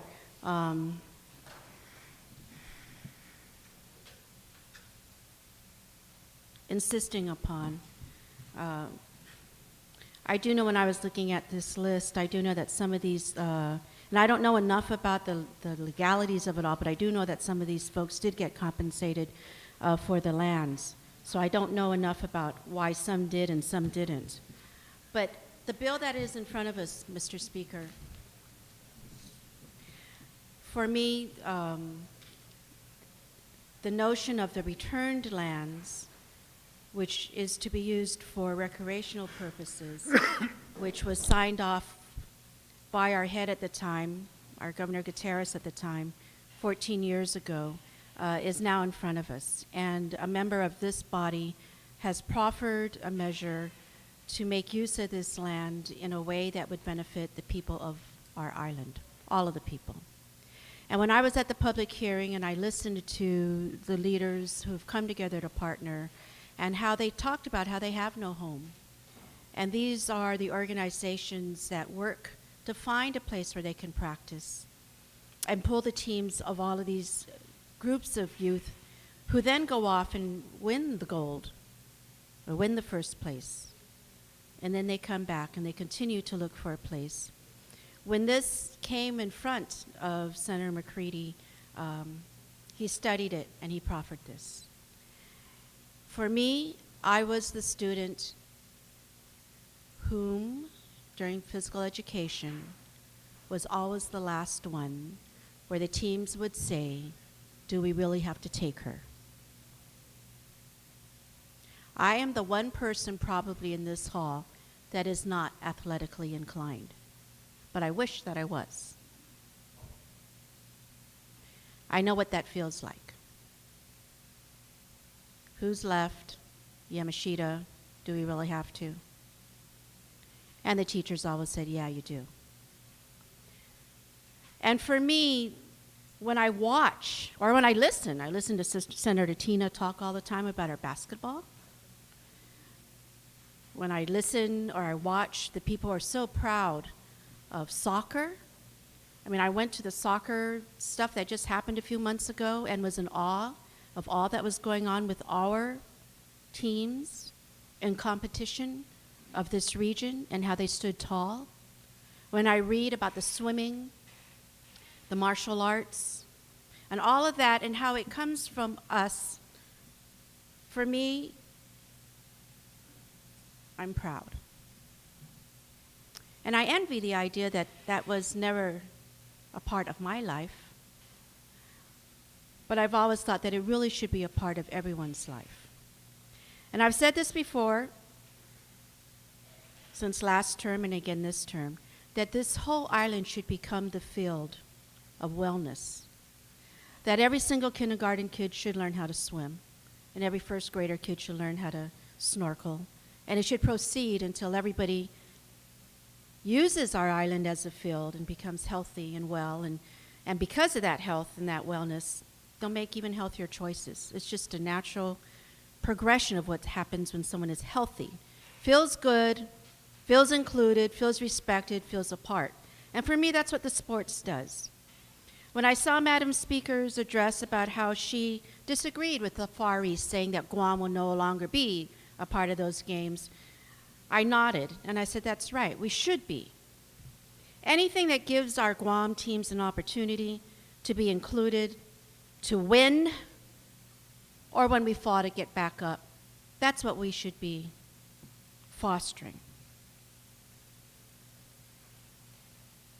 The notion of teamwork, of achievement, of inclusion, of getting along, of respecting, of depending on one another, of respecting each other, happens from what we're trying to do here, of what we're discussing here, about providing facilities where our kids, our teams can call home and become. And I think that the notion that private sector has stood up and said, we want to be a part of this and help, I think is admirable. And as I sat in that public hearing and I listened, they knew that I was going to proffer the amendment that I am now going to proffer, Mr. Speaker, and that has been passed around. It was passed around probably yesterday. But it is for subsection 77605 on page 5, section 2, line 15. It talks about public access to teaching gymnasium and facilities. And the amendment that I'm proffering is that that last line would be, a last line to be added would be, the Memorandum of Understanding shall incorporate provisions that support opportunities for access to the gymnasium and facilities by individuals with disabilities. Mr. Speaker, while I listen and I see all the teams that win the gold, win the silver, win the bronze, and when I watch just their abilities, I already know what some people are thinking, that those of us with disabilities just quite don't belong there. But what I do suggest is that if you give those of us with disabilities opportunities, we can belong there. This past year, there was a student with autism who made the winning points in a basketball game because they allowed him to be on the court. And he made 3 points, and everybody stood and cheered. And I think if we put concerted effort into showing how we can be a part of these programs, then we'll be more included, and we'll be more respected, and we will realize our potential to greater heights. So, Madam Speaker, that is my amendment, and I ask that the body consider it. Thank you. On the amendment, anyone want to speak on the amendment? No objections? McCready on the amendment, Senator? Thank you, Madam Speaker. I just want to commend the proffer of the amendment for her vision in making the piece of legislation better. I think we have to ensure and make sure that we never forget about our disabled community or people with disabilities. And I think that's at the utmost importance of a lot of us here in this hall. So I thank her for amending that, and I fully support it. Thank you very much. Okay, so on the amendment, there being no objection, so ordered. Senator Duenas, you're recognized.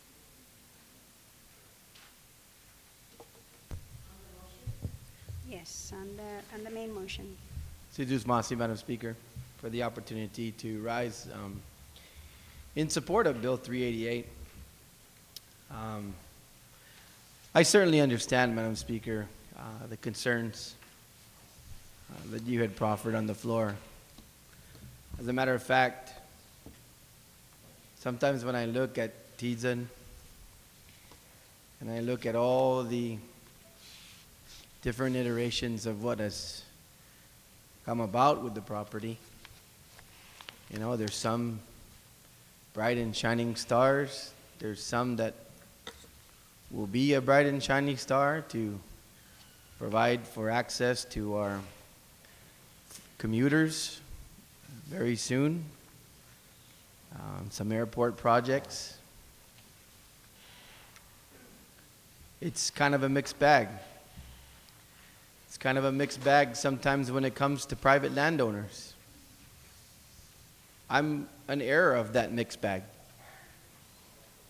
and probably one of those who will never see the property return.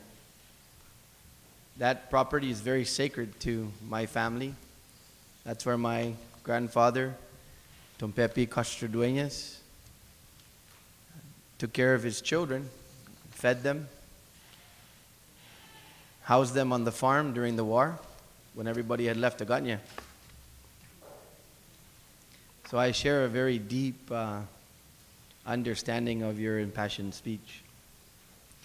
But Madam Speaker, I look to today. And I look to a lot of the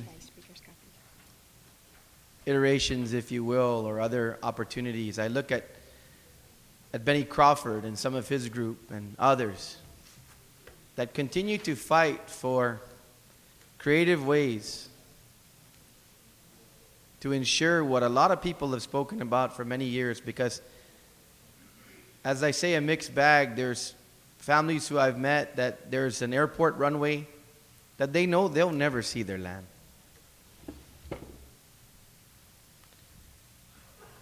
And so I speak more to that at this point, Madam Speaker, as an opportunity in the future. And there's not time to go into those kind of programs here on the floor, but I hope that as we look at these situations, we don't say there is no other means or way to find justice for those who would not be a part of that realizing the day of the return of lands. I also look to probably not a popular move on the federal government's part, but when I read through the land deed transfer, there is, probably wouldn't be exercised, but there is a reversionary clause should the property not be used for the intended purpose of the return. And that leads me, Madam Speaker, to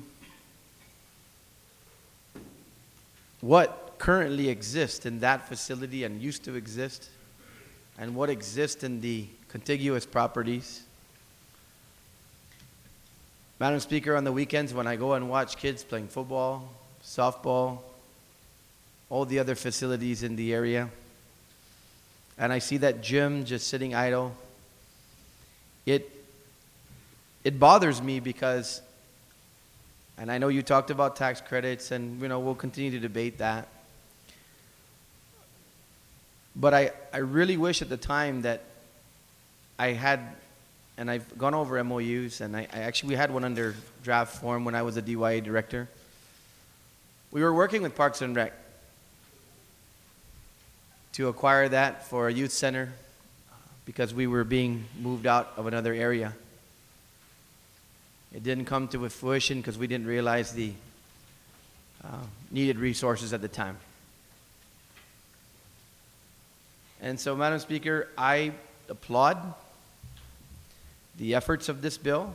I applaud our good retiring colleague from Manila for strengthening. It reminded me of what we went through with Bill 393, for strengthening the bill, and I think there is some great amendments that have been proffered thus far.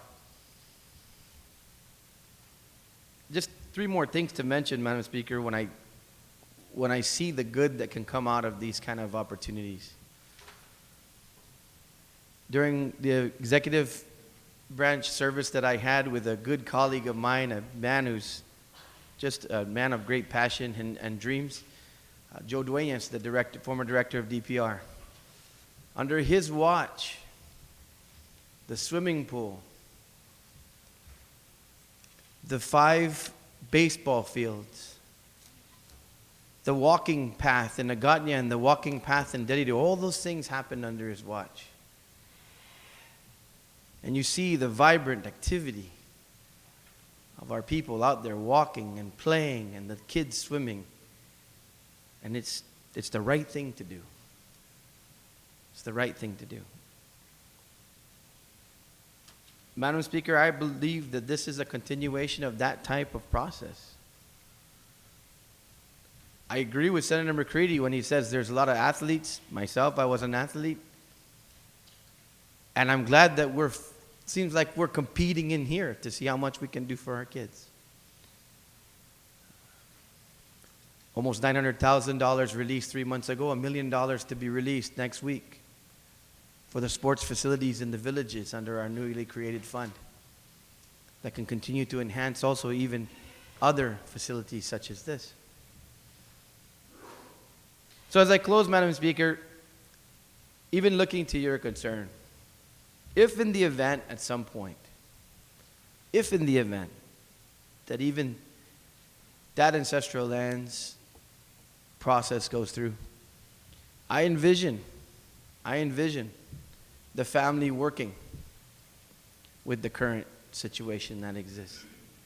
I don't see that as a reason to stop now. And I'll close with I probably, like everybody else, I don't know, maybe not yourself or whatever, but I spend a little bit too much time on Facebook. But 2 weeks ago, after coming home from the Inalahan celebration and seeing the villagers posting and that village alive at night with those kids playing basketball and volleyball and the youth center, that is just amazing down there. The mayor has done an amazing job with Compact Impact funds and also the newly created sports fund. And people of all ages, like my age with no hair, 40s and up, reliving. I mean, the line was, it was so many comments of how they grew up and stayed off the streets because of that opportunity. I just cannot turn my head on any and every opportunity, not at all costs, but I think this is a reasonable proposal. And so for that reason, Madam Speaker, I remain committed with amendments coming forward to seeing through the dream of the Basketball Confederation to to work with our children, to work by making our community every day a better place to be through opportunities of athletics. And for that, Sidus Masi, Madam Speaker, and I hope the rest of our colleagues can support Bill 388. On the motions, Senator Winnie Barnes.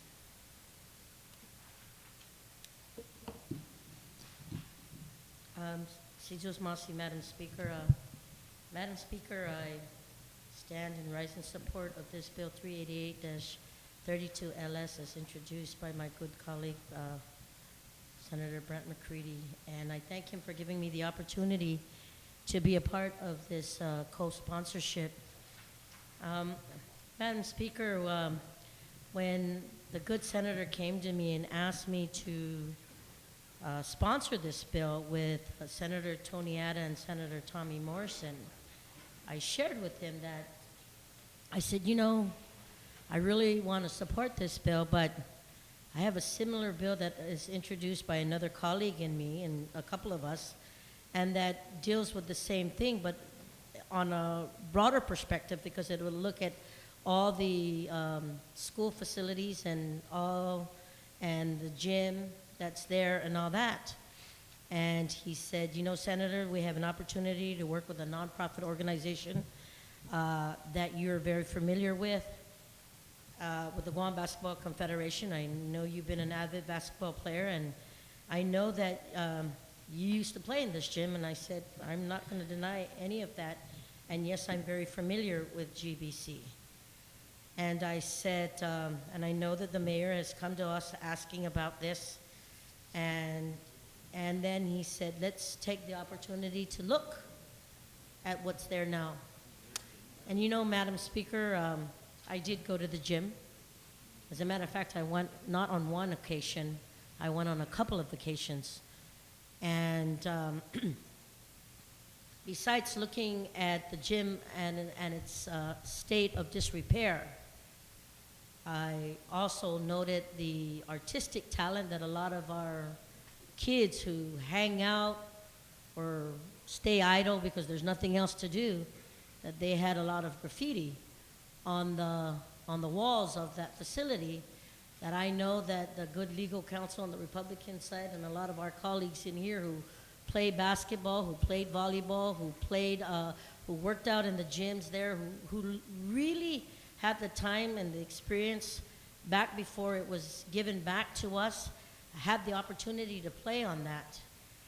But I did say that if those kids who graffitied this whole facility, this whole building, the way it looks now, turn that into a art mural on that wall and give kids the opportunity to do their signature drawings, and then engage with the kids who play sports, not just for basketball, but all the other sports that would be involved, because if I'm not mistaken, this confederation will look for what's best, the best use purpose for this gymnasium, because it was a multi-purpose court. It was a soccer, inside soccer, seven-a-side soccer. It's a volleyball. It's a basketball. There's weight training. There's educational classrooms that would be in there to have educational classes. There is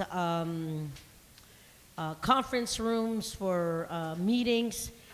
And I envision that if it could come back to the way we had it before, or even close, then it would be great and it would be a win-win.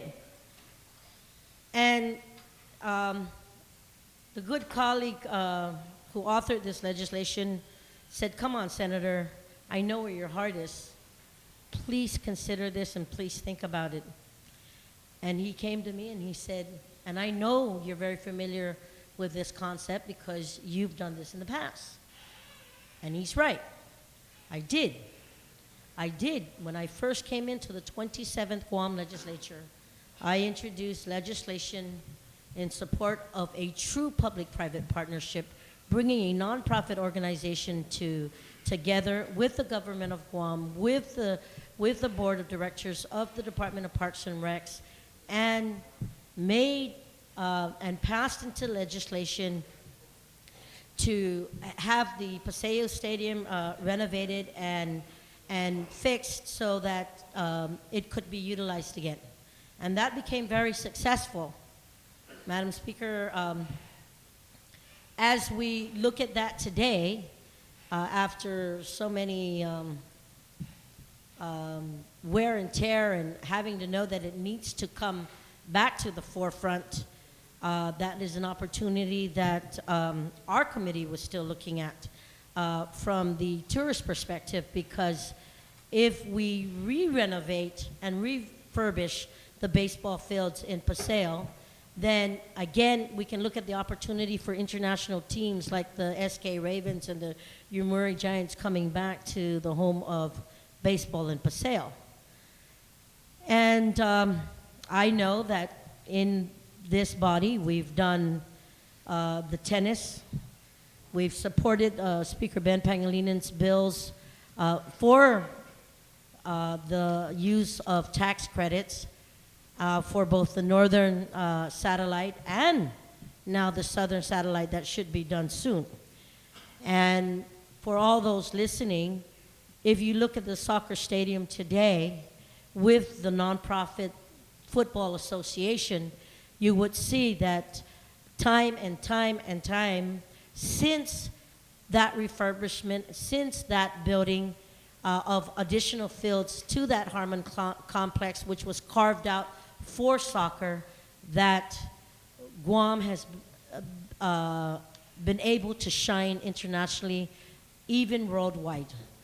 And so I said to Senator McCready that I will sponsor it because I want to be able to put my money where my mouth is, and I want to be able to say, yes, we are not strangers to this true public-private partnerships, giving the opportunity for the nonprofit organizations to go out there and find the resources because the government is strapped. When we tried to work with Department of Parks and Recs when I was over the oversight for the last several terms, they kept coming back to me, the board kept coming back to me and said, Senator, we're strapped, we weren't given the money, and we just need to find opportunities. And I said, yes, I realize that, and we will continue to see how we can find true public-private partnerships. And Madam Speaker, I want to say that it is important. I know and I believe in my heart that education, health, and safety are up there on the priority list. And I'm not going to take that away from anything because that's what our constituents hit us on every day we walk in here.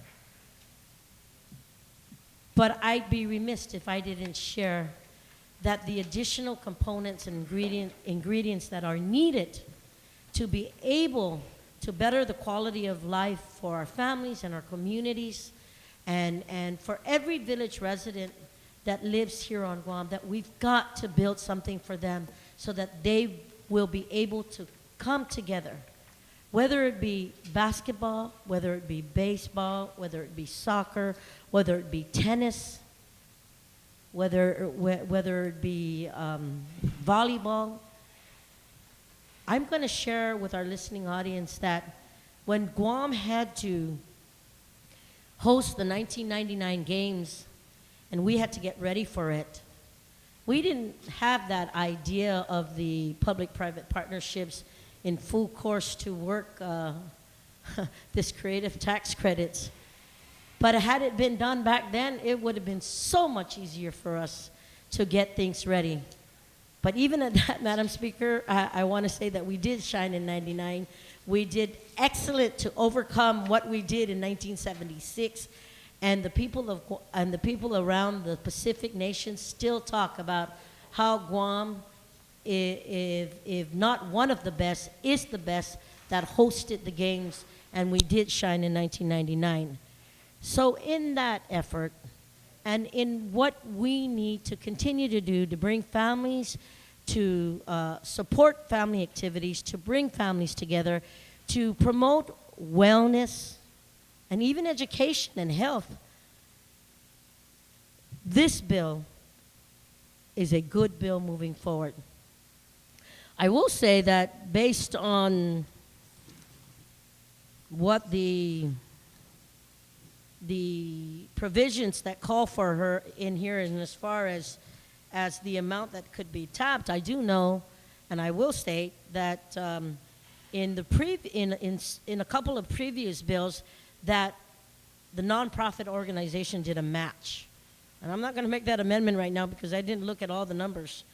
But I just want to throw that out, that the government put up a certain part through this tax credit application, and then also based on ascertaining grants and international grants, because that's what this confederation is going to look for. If they are granted this MOU and this true public-private partnerships, they're going to go out there internationally and they're going to try and grab those international grants from the Oceana, from the Olympics, from all the other grants that are out there today. And I know that because it's working with soccer, it's working with the football, it's also working with some of the baseball components that we have here on the island. So I know that that's an idea that can be drawn. And I'm just saying that we have had successes in the past in reference to doing this concept. And I also want to say that I would be fooling myself if I didn't stand up and support this efforts, knowing that I've been representing Guam for the last 20 years in basketball, and having had the opportunity for our Guam Women's Masters Basketball Association to play basketball here, and also win the gold medal last year in Australia. Our biggest shortfall is we do not have enough gyms.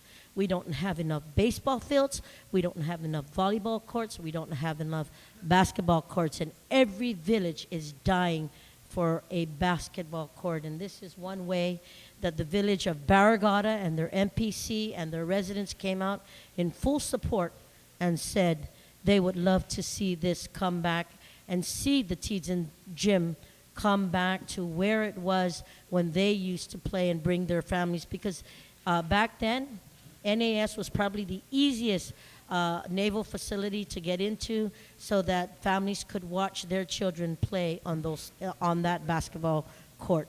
Thank you, Madam Speaker, for giving me the opportunity to speak longer than I should have in support of this bill 388-32 Ellis. Santa Masi. You're welcome, Senator. On the motion, Senator Nicholas.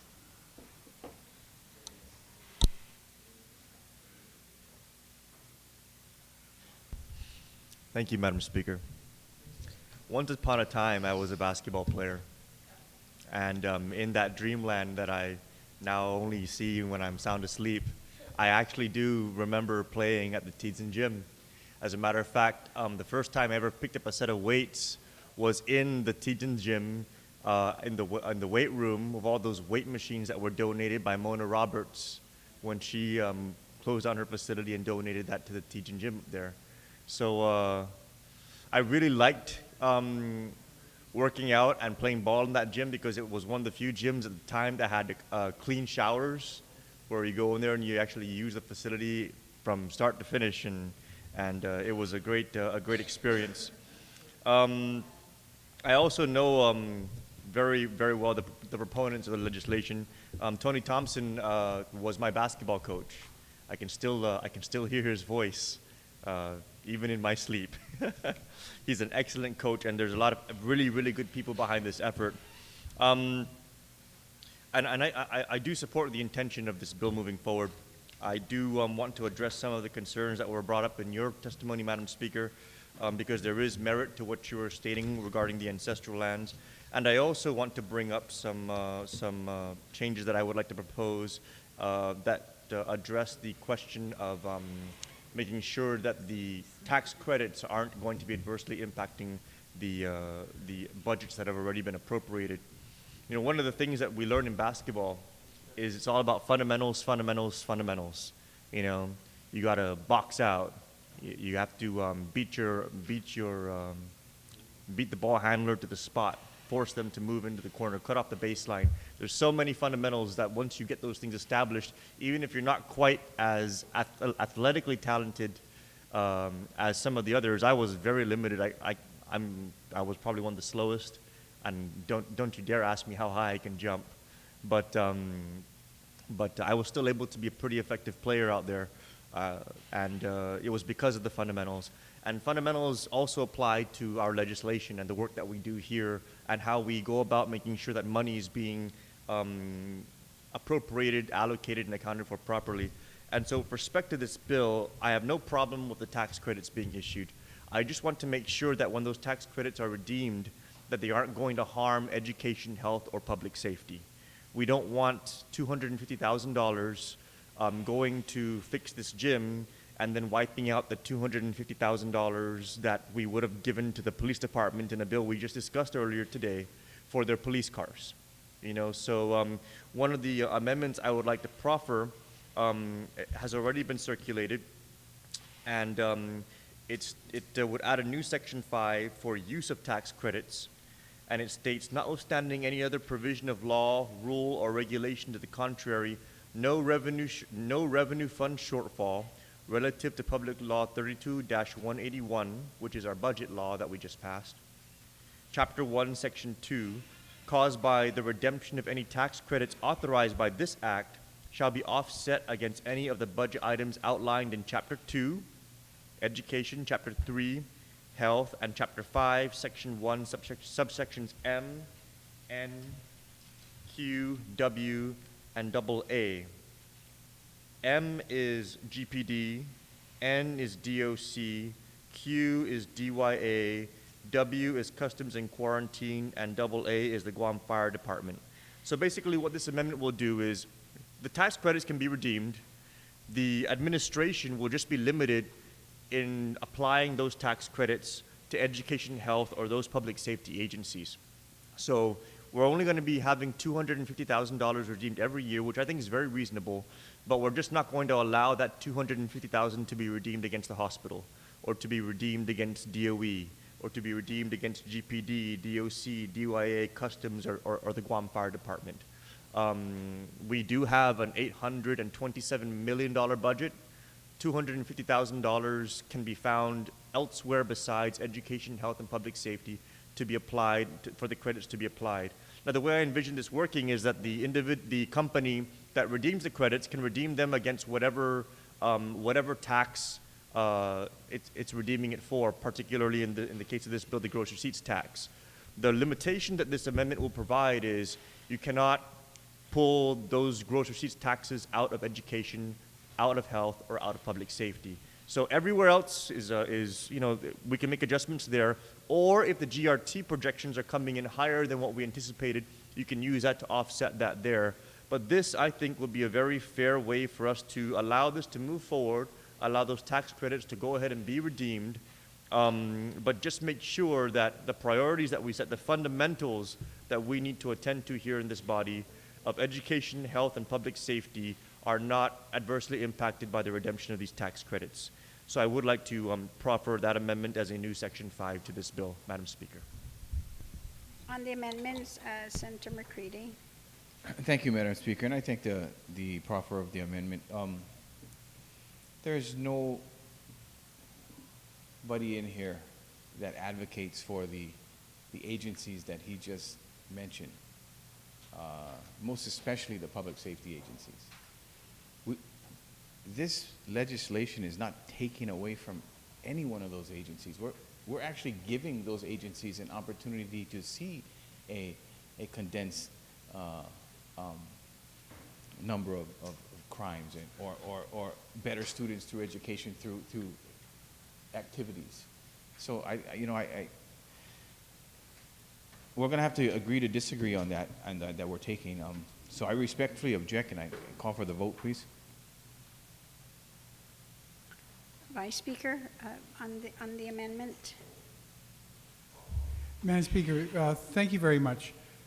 Though I myself have a couple of amendments that relates to tax credits, a couple of members have mentioned about my obsession with that. But I just want us to note that in this bill, the tax credits will go 10 years, and the provisions in this amendment only apply to the public law for the budget for this year. And it probably should be broader rather than just making it just for the provisions in this year's budget. It's going to be 16, 17, 18, 19, 20, and 21. Those budget bills have to be addressed, and so it shouldn't be so restricted to just the provisions in this budget. Thank you. You're welcome. On the amendment, Senator Respicio. Thank you very much, Madam Speaker. Madam Speaker, I rise in support of this amendment, and it's basically what's currently in the current code, where it says if any tax credits are to be applied to those programs that are used to fund programs out of the Healthy Futures Fund, for example, that it shall be reimbursed from the general fund. This is basically saying the same thing, and I rise in full support of it. Certainly when we budget for these areas, most especially health, education, and public safety, we want to make sure that we don't do other things that would erode those tax revenues going into those particular programs. And so I rise in support of it. I'm sure that given what the previous speaker pointed out, I'm sure that the sponsor would want to amend the amendment to say in each of succeeding budget acts. I don't know if we can legislate for future legislatures, but certainly we can make the intent known today that that's the desire of this legislature going forward.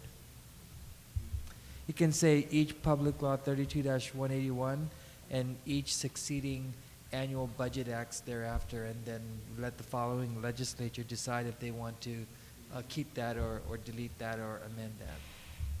But I'll leave that to the sponsor to make the motion. An amendment to the amendment is to add after Public Law 32-181 is to add each, that's not just for this fiscal year budget, but each succeeding annual budget acts. On the amendment, any objection to that amendment to the amendment? There being none, so ordered. On the main amendment, of course, that is proffered prior to this annual budget, I don't have anybody else wanting to speak, so there is, do you want to close? I'm sorry. Thank you, Madam Speaker. And, again, just to clarify, I agree with the sponsor of the bill. This bill is not taking away from anybody, but what it is doing is it's floating $250,000 of tax credits every year for the next 10 years. And so all this amendment is trying to do is just make sure that, yes, you can redeem those tax credits, but they just won't in any way negatively impact the budgets of health, education, or public safety. I think it's a very fair middle ground for us to come to. Other times in the past, like for example in the previous budget law, I did try to make amendments to prevent tax credits altogether. But the compromise I'm willing to make, because I do agree with the sponsor of the bill's introduction, that this does provide a lot of preventative measures for a lot of the things that we're trying to address with direct appropriations. Why not try and address it from the beginning at inception rather than trying to treat the symptom? Let's treat the illness. I agree with that, and so I think that tax credits for this can probably be worked out. But what I just would like to make sure of is that it's not going to be at the expense of the budgets that are already appropriated for health, education, and public safety. And I would go so far as to assume that I don't think any basketball player or anyone in the Basketball Confederation would want to renovate their gym at the expense of fixing an aircon in a classroom. And that's kind of what we're talking about here. We don't want these tax credits to go and offset something in education, health, or public safety. So, and that's the reason why I'm proffering this amendment. Again, tax credits can still be claimed. They just cannot be used they just cannot be applied in a way that would negatively impact those three areas. So I ask for my colleagues' support on the amendment. Okay, Thank you, Madam Speaker. On the amendment, and there's been an objection by Senator McCready, so all in favor then of the amendment, please raise your hand.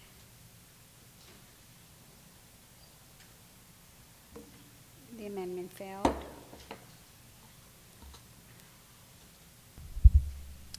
Okay, I do have one more amendment, Madam Speaker.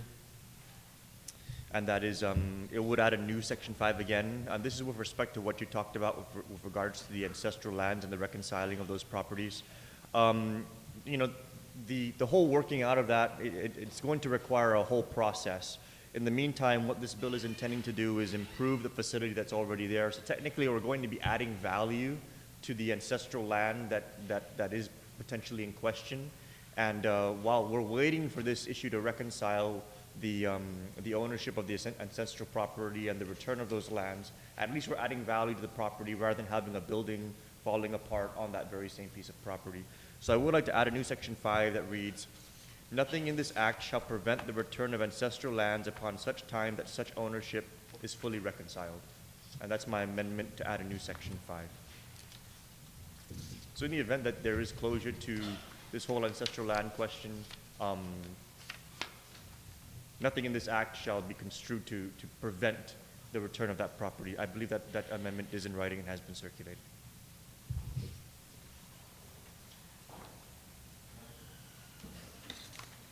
On the amendment, Senator Yamashita.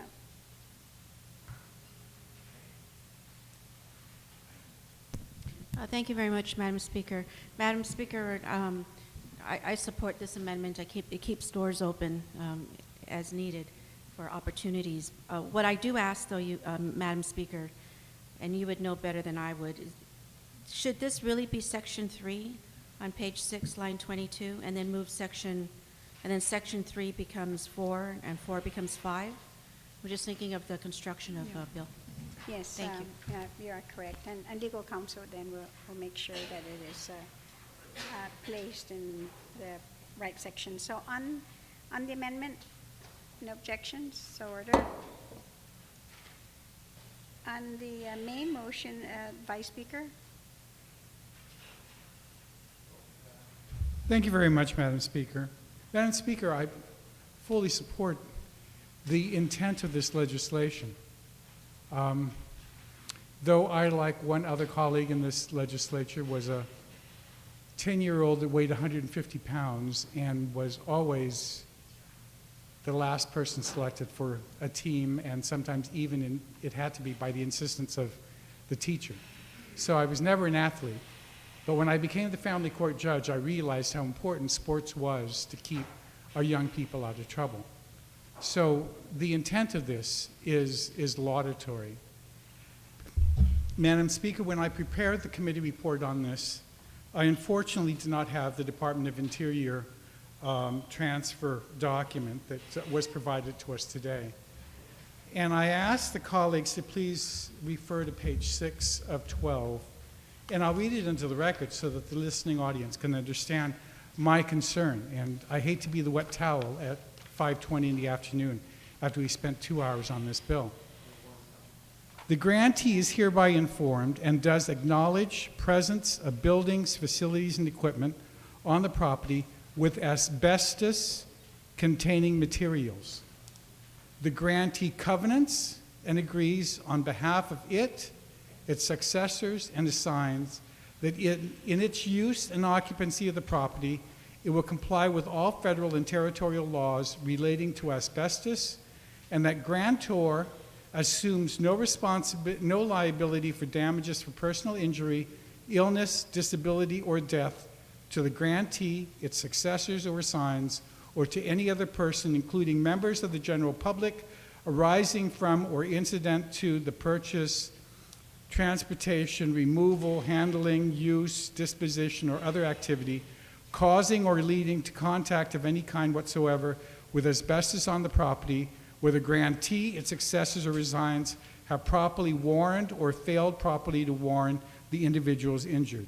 The grantee guarantees to be responsible for any future remediation of asbestos found to be necessary on the property. Madam Speaker, the government of Guam is a grantee, having received this property. The federal government has, like Pontius Pilate, washed its hands of any liability, and we assume any liability going forward. Point of information, Madam Speaker.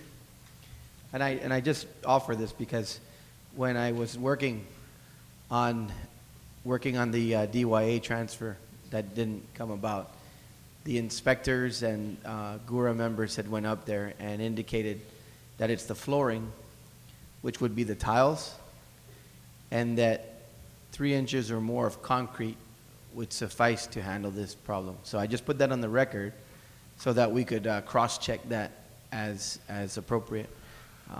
But it was discovered that the only possible material to contain that would be the tile flooring, which in many other buildings is accommodated for by putting 3 inches of concrete over the flooring. So I just offer that as a I point. understand that there may be remediation. I just wanted all of us to enter into this with our eyes wide open, knowing that this is in the document that says we are going to be responsible. The government of Guam is responsible if that 3-inch flooring is not put in and we have basketball players playing there on the or other activities going on there besides basketball, maybe foosball or whatever. And then paragraph 21, it talks about the lead-based paint, and I don't think that any of the players will be eating lead-based. And it talks about that it's dangerous to have a child care center or playground on this area. And so I'm just pointing this out.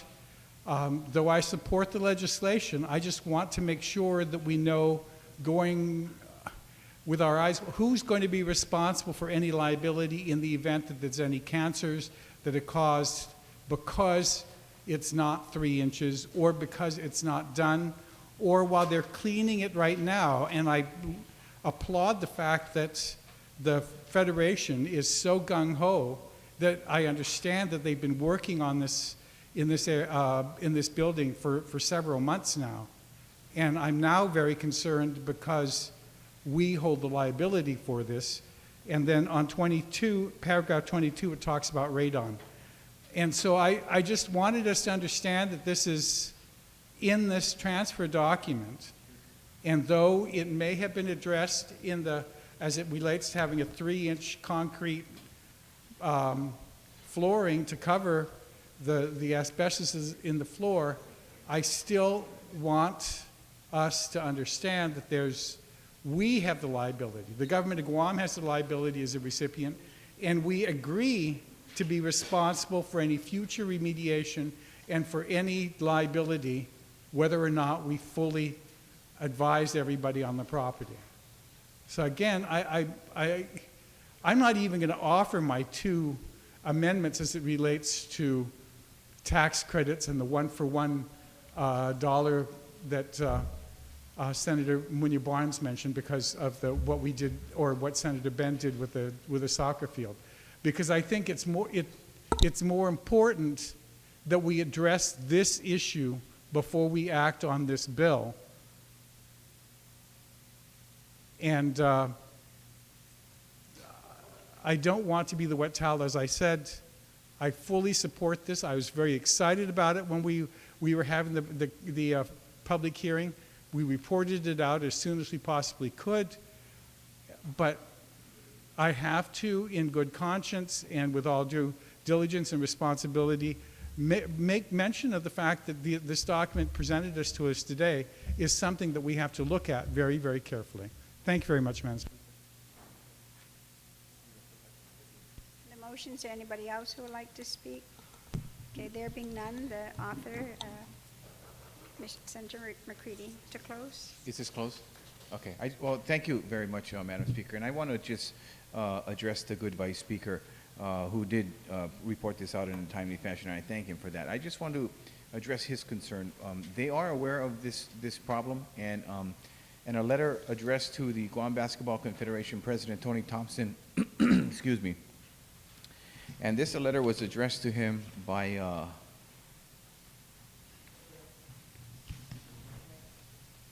the engineer, William Berry, P.E. And what it says in the packet that I passed out earlier it's because that he would anticipate some hazardous construction materials that would need to be dealt with, such as lead-based pen and possibly some asbestos-based materials, and that these are fairly common construction problems here in Guam.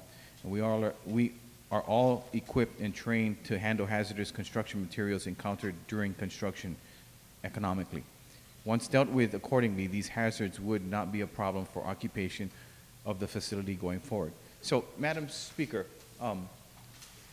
I would be the first one as the author of this bill to stand in front of that gym and not allow any youth to enter that facility if there was any type of chemicals that would harm their health, my health, or anyone's health that would like to use the facility for any type of means. I would not allow that to happen. However, when we read these concerns, and these concerns will be addressed while they rebuild this facility, and as the former speaker before the vice speaker spoke, he's well aware of where the asbestos comes from and the mitigation process that we need to go through to eliminate this asbestos. Should be satisfied.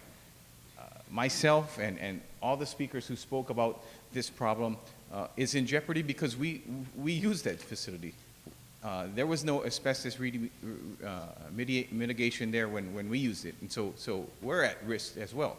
So I think it's very important that we note that we're aware of these risks, and I think that when we finally turn dirt on this piece of legislation, I would agree with the Vice Speaker that this is the first thing that we have to address.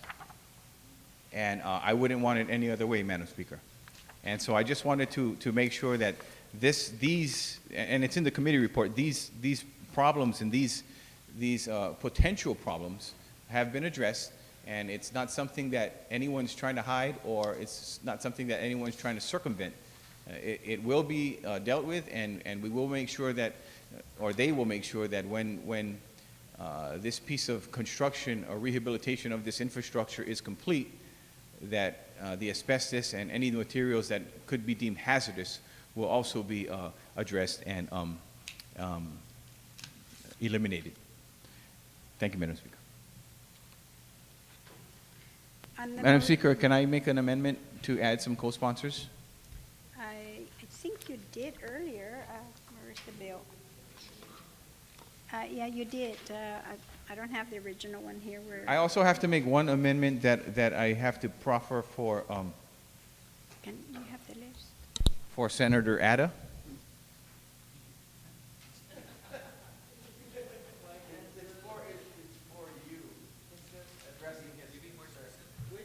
And this would be line 16, page 3 of the bill. Wait, line what? Line 16, page 3. Page 3. Add a new subsection D. D as in day. We got a B, and now you want to add a D? Yes, new subsection. And that would read, construction and professional services shall be competitively procured.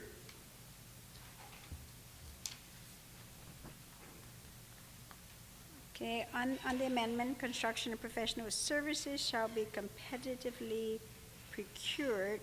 So that's a new subsection D. So, let me see. Construction. Okay. All right, so on the amendment, Senator Ada.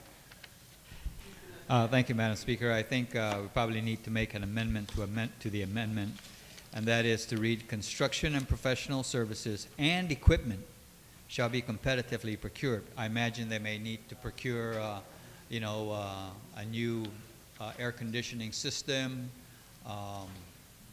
bleachers, backboards, whatever. So we should include in their equipment also. And all this amendment is basically saying is, hey, get at least 3 quotes, and let's see who can come up with the best price so that we can get that $2.5 million to go as far as we can. Thank you very much. Well, construction and professional services. Okay, and equipment and materials shall be competitively procured.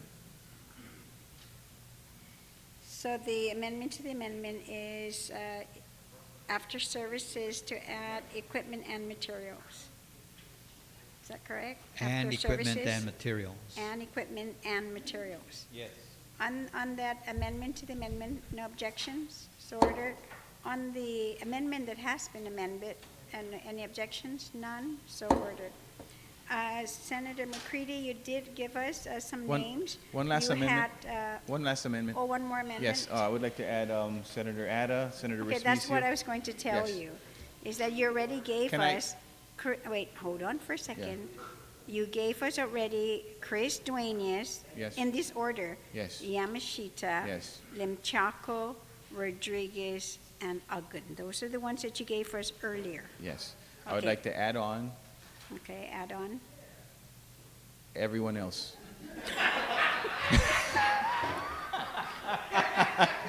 In what order? Including yourself, Madam Speaker. In what order?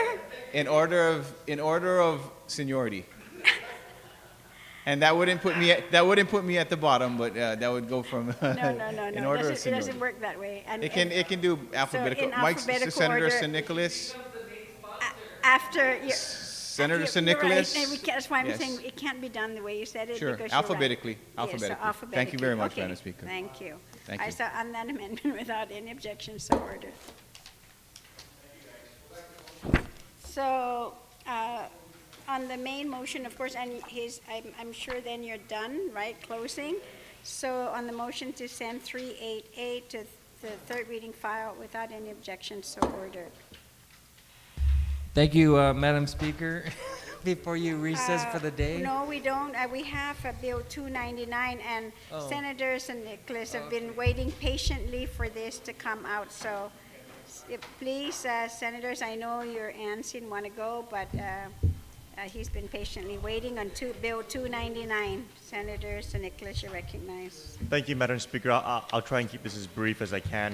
Bill 299, I'm very grateful for the Committee on Health for reporting this out. The intent of Bill 299 is to include our foster children who are wards of the state under the health insurance of the government of Guam. And, we've been seeing over the last several years a very keen focus on our foster kids. And one of the things that we found when working with the Child Protective Services is that right now our foster kids are covered under the Medicaid program. Not necessarily I a know bad you're thing. excited to really move forward with this, but can you make the motion first to place it on I'm third? sorry. A Okay, motion, thank Madam you. Speaker, to place this on third reading file, please. Okay, thank you. Now you may continue. Thank you. And so our foster kids are covered under the Medicaid program, which isn't necessarily a bad thing. However, the Medicaid funding is projected to have some reductions over the coming years. And one of the things that we've envisioned is being able to provide a gold standard of care to these kids who are wards of the state. And in testimony during the hearing, it was mentioned that the cost to provide care for these kids right now is just around $100,000 a year. So we're not looking at an exorbitant amount adding on to our health insurance costs. On top of that, we have seen over the years an actual reduction in our health insurance costs. So hopefully this can get washed out in the competitive process because the amount is so nominal. But in providing this care, we're talking about at least 80 kids on average in a given year who are under the foster care program. And these kids, they're being taken care of by foster parents, but because they're under Medicaid, they have to go and get services either at public health or at Medicaid service providers who accept Medicaid. Now, I could be a foster parent, for example, with a really awesome health insurance, but because the foster child is still a ward of the state and not my dependent, I cannot carry that foster child under my health insurance. So I may have really great health insurance coverage, but the foster child who I'm caring for still only has Medicaid. And so not only does that kind of limit the service options that are available to the child, but it also provides an inconvenience to the foster care parent, because now instead of them being able to just go and take them to their doctor along with them to their appointments, they got to go and take them to a Medicaid service provider.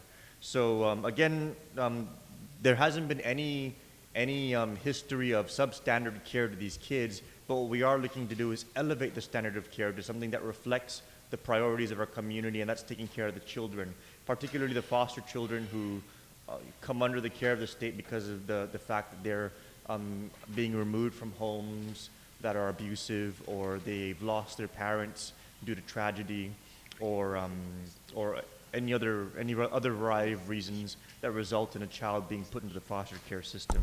So I asked my colleagues, this is definitely one of those compassionate bills, and I asked my colleagues to please consider supporting it. And if there's any amendments or any kind of changes that they would like to recommend to improve the mission of providing a gold standard of care to our foster kids, I'll be more than happy to support that. Thank you very much, Madam Speaker. On the motion, is there anyone? I have Senator Rodriguez and Senator Barnes.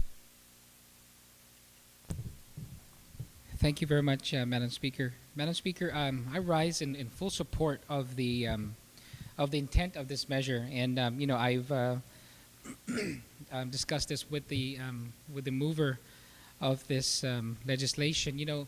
During the public hearing of this bill, we had very good discussions with the private insurance companies.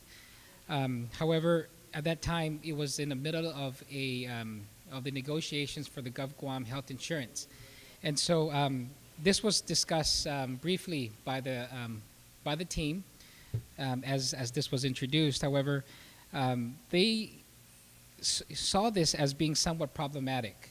If we were to include this in the entire GovGuam health insurance pool, and one of the suggestions that came out of the public hearing was that perhaps setting up a structure where we would have a private health, a private health insurance cover these foster children, but separate and apart from the entire government of Guam pool. And so, I know that the good senator was trying to include this as well in the budget bill. I've committed to ensuring that we put this out. And so, in my commitment, we just went ahead and reported it out. However, I really feel something as important as this what this bill is trying to do. It really would require us to be able to really do it properly. Now that we do have a new fiscal year that has started, new health insurance coverage, we won't be able to do anything until the next fiscal year. But if we were able to now separate it and carve it out and have it stand alone as a separate contract, which is supported and which is supported by the health insurance providers, with really, as the mover had said, with really a small impact to our coffers and really taking them out of the public assistance programs. I think that's a route that we should really take. But if the intent is really just to move it forward, we could do that. But it's something that I think before even the start of the discussions for the next fiscal year's health insurance, this is something that I foresee that we would really need to be able to discuss further and perhaps do what was recommended during the public hearing, which is to have a standalone separate contract for our foster children. Senator Barnes, you're recognized. Sitos Masi, Madam Speaker. Madam Speaker, I just wanted to say thank you for giving me the opportunity to speak and rise in support of 299-32. And I'd like to also thank the retiring speaker who was able to answer the concerns that I had, and also looking at the provision of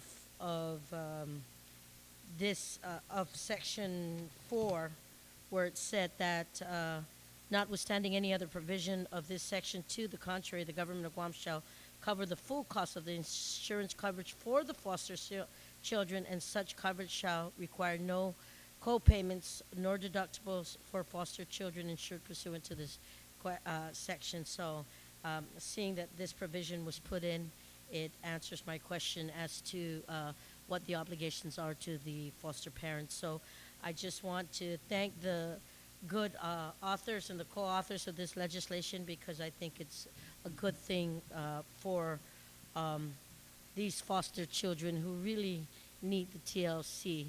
And those foster parents that are out there, I really want to extend my undunkel nasituus masi for literally taking the time to love our children who are probably who are a lot less fortunate than those that are really loved. So thank you, Madam Speaker, for giving me the opportunity to rise in support of this. Sana Masi. Welcome. On the motions, there anybody else like to speak? There being none, Senator Nicholas, would you like to close? Thank you, Madam Speaker. Before I forget, I would like to add, I would first like to recognize my initial co-sponsors, who are Senator Aline Yamashita, Senator Brant McCready, and Senator Tony Atta. And I would like to make an amendment to add, as additional co-sponsors, the Chair of the Committee, Senator Dennis Rodriguez Jr., and Senator Tina Munya Barnes. Thank you. So was the clerk able to get the names? Senator Rodriguez and Senator Munya Barnes to add on. Okay, so on that amendment, then no objection, so ordered. But before you close, I'm so sorry I missed Senator Limtiaco. So we'll accept that amendment and then I'll allow you to close. Thank you, Madam Speaker. Madam Speaker, just a quick question, if the author would yield. I know that during the public hearing, there were some healthcare experts that had provided testimony, and the only question I have is there any reason why that testimony wasn't incorporated into the bill to address those concerns? Are you addressing it to the committee chair? To the author. Or to the author? Okay. Senator, do you yield to the question? It was in Senator Rodriguez's committee, and he prepared the committee report. Sure. I'm sorry, Madam Speaker. The question can be directed to the committee chair. Okay. So you understand? You heard Yes. the question? Okay. Do you yield to answer Yes, the I do. question? Thank Yes. you, Senator. Thank you may very much, proceed. Madam Speaker. And for reasons that I stated earlier, was that the committee was committed to ensuring that this piece of legislation moves out. We were, in the process of working on it. However, we weren't. Our work was not completed. But in the spirit of cooperation and being able to move it out as the author had requested that it was put on the agenda, we just went ahead and reported it out without any changes. And that's why I stated earlier that I would really prefer that we do a little more work on it to make it work the right way. But if the event the author wishes to pursue it, just for the record, I want to state that this is something that needs to be redone before the start of the next fiscal year. Senator, did he answer your question? Thank you, Madam Speaker. And, obviously I support the intent of the bill. I just want to make sure we get it right the first time around. And, we have the opportunity to maybe spend an hour or two just getting it right. And I'm not going to object to the bill moving forward, but I'm just wondering whether or not we owe it to ourselves to get it right the first time so that it can be effectuated the minute it passes, and maybe spending an hour or so just working on the chairman's thoughts and what had come from the public hearings and incorporating those into the bill to get it right is not only a good idea, but I think it's our duty. Thank you, Madam Speaker. So to close now, then will be Senator Nicholas. Thank you, Madam Speaker. I do not disagree with the statements of the retiring speaker or of the chairman. As a matter of fact, I think that if we can come up with something even better, that'll be a great thing, and I'll fully support that. And I'll even support. I'll get on board as a co-sponsor, and I'll even support the repeal of this bill. The reason why I kind of want to move this forward is because we introduced this back in March 26th of this year. And at the time of the hearing, the first talk was, let's just work it out amongst the service providers. That was brought up in the hearing, and that was kind of the discussion that took place in the months subsequent to that. That the service providers, the various insurance companies, will just kind of work this out and build it into the insurance negotiation that was at the time going on. We have come now to see that didn't in fact take place. And the idea of carving out the plan and creating an entirely separate plan, I'm not objectionable to that. But that is just one other option of addressing this. This one option here of incorporating it as a single plan isn't entirely foreign, because we do, for example, have the retirees and the active employees as one single part of the plan, and these are all people who are under the care of the plan of the government of Guam. And so adding the foster kids to this plan is now completing the cycle of life, so to speak, where we have the retirees who are under the care of the government of Guam, we have the active employees who are under the care of the government of Guam, and then we will now have the foster kids who are also under the care of the government of Guam, all under one comprehensive plan. Would that be the best way to go about it? Perhaps, perhaps not. But we brought this up back in March. It was talked about a little bit, but it never really went anywhere. And so what I would prefer we do is at the very least, as a start, we pass this, and if we are able to introduce something in the months ahead that would be superior to this in terms of benefits, in terms of cost, in terms of how it would affect all the other plans, then absolutely I will, for the record, be fully on board with that. But for me, I just don't want to say let's hold off for something better, and then that something better, the materialization of that, it just takes its course, and then we go another fiscal year of not having this included in the negotiation. By passing this now, we will include it in the negotiation at the very least. So what will happen is this will pretty much start the clock. So those service providers who want to throw out these other theories, the clock's ticking. We either move those theories forward, we conceptualize it into a bill, and we repeal this, and we introduce a new one and also repeal this. But absent that taking place, we have no coverage for these kids, and they are left with Medicaid. So as a stopgap, I would prefer that we just go ahead and move Bill 299 forward and look for something better to come along. I'd be very, very welcome to support that. But in the interim, I'm comfortable with, at least for now, proposing that the foster kids be included in the overall plan. Again, we're talking about 80 kids. We're talking about their cost last fiscal year being only $100,000. I think that this is something that we can work into the existing plan, but if we have something superior, again, I'll be more than happy to support that as well. Thank you, Madam Speaker, and I thank my colleagues for their participation. You're welcome. On the motion to send 299-32 to the third reading file without any objection, so ordered. Senator Respicio. Thank you very much, Madam Speaker. Madam Speaker, notwithstanding the House rules, I move that we revert back to motions. No objections, so ordered. Thank you, Madam Speaker. Madam Speaker, I move that we take Bill 287-32, which is an act to authorize the governor to exchange Government of Guam owned property in Ora Chalampago reserved for the Department of Public Health and Social Services for government-owned property in Delito owned by the Chamorro Land Trust. And I move that we put this from the committee jurisdiction to the top of the second reading file. There's an objection. From where, Madam Speaker? Huh? There was an objection? Yes. Okay. So, all in favor then, because there is an objection, please raise your hand.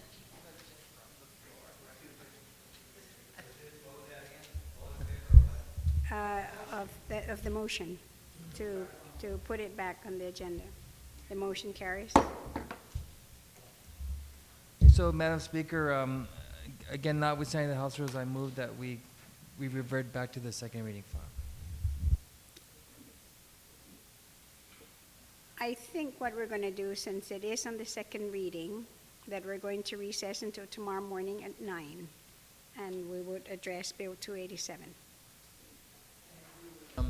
Madam Speaker, just a reminder, that's fine, thank you. Just a reminder, at 10 o'clock, we would be presenting a resolution to members of the judiciary, the Chief Justice, the justices, regarding the partnership with the Department of Education for their anti-bullying efforts. So, colleagues, you're all invited. I imagine that when we start session and we come to the 10 o'clock hour, that you would be willing to call us into recess? Because originally we weren't going to meet Friday morning. We were going to vote at 2. Hopefully then we can start exactly at 9. Thank you, and Madam then Speaker. therefore, well, if we're going to vote, it would have to be late tomorrow afternoon. So, and that's the only reason why, because all of the bills that we've discussed, of course, today would still need to be engrossed. So therefore, we must be fair at least. So we will reconvene tomorrow at 9 a.m. So I'm going to say 9 to 10, and I will recess after that, then to late afternoon, like 4 o'clock, to come in to vote. Thank you, Madam Speaker.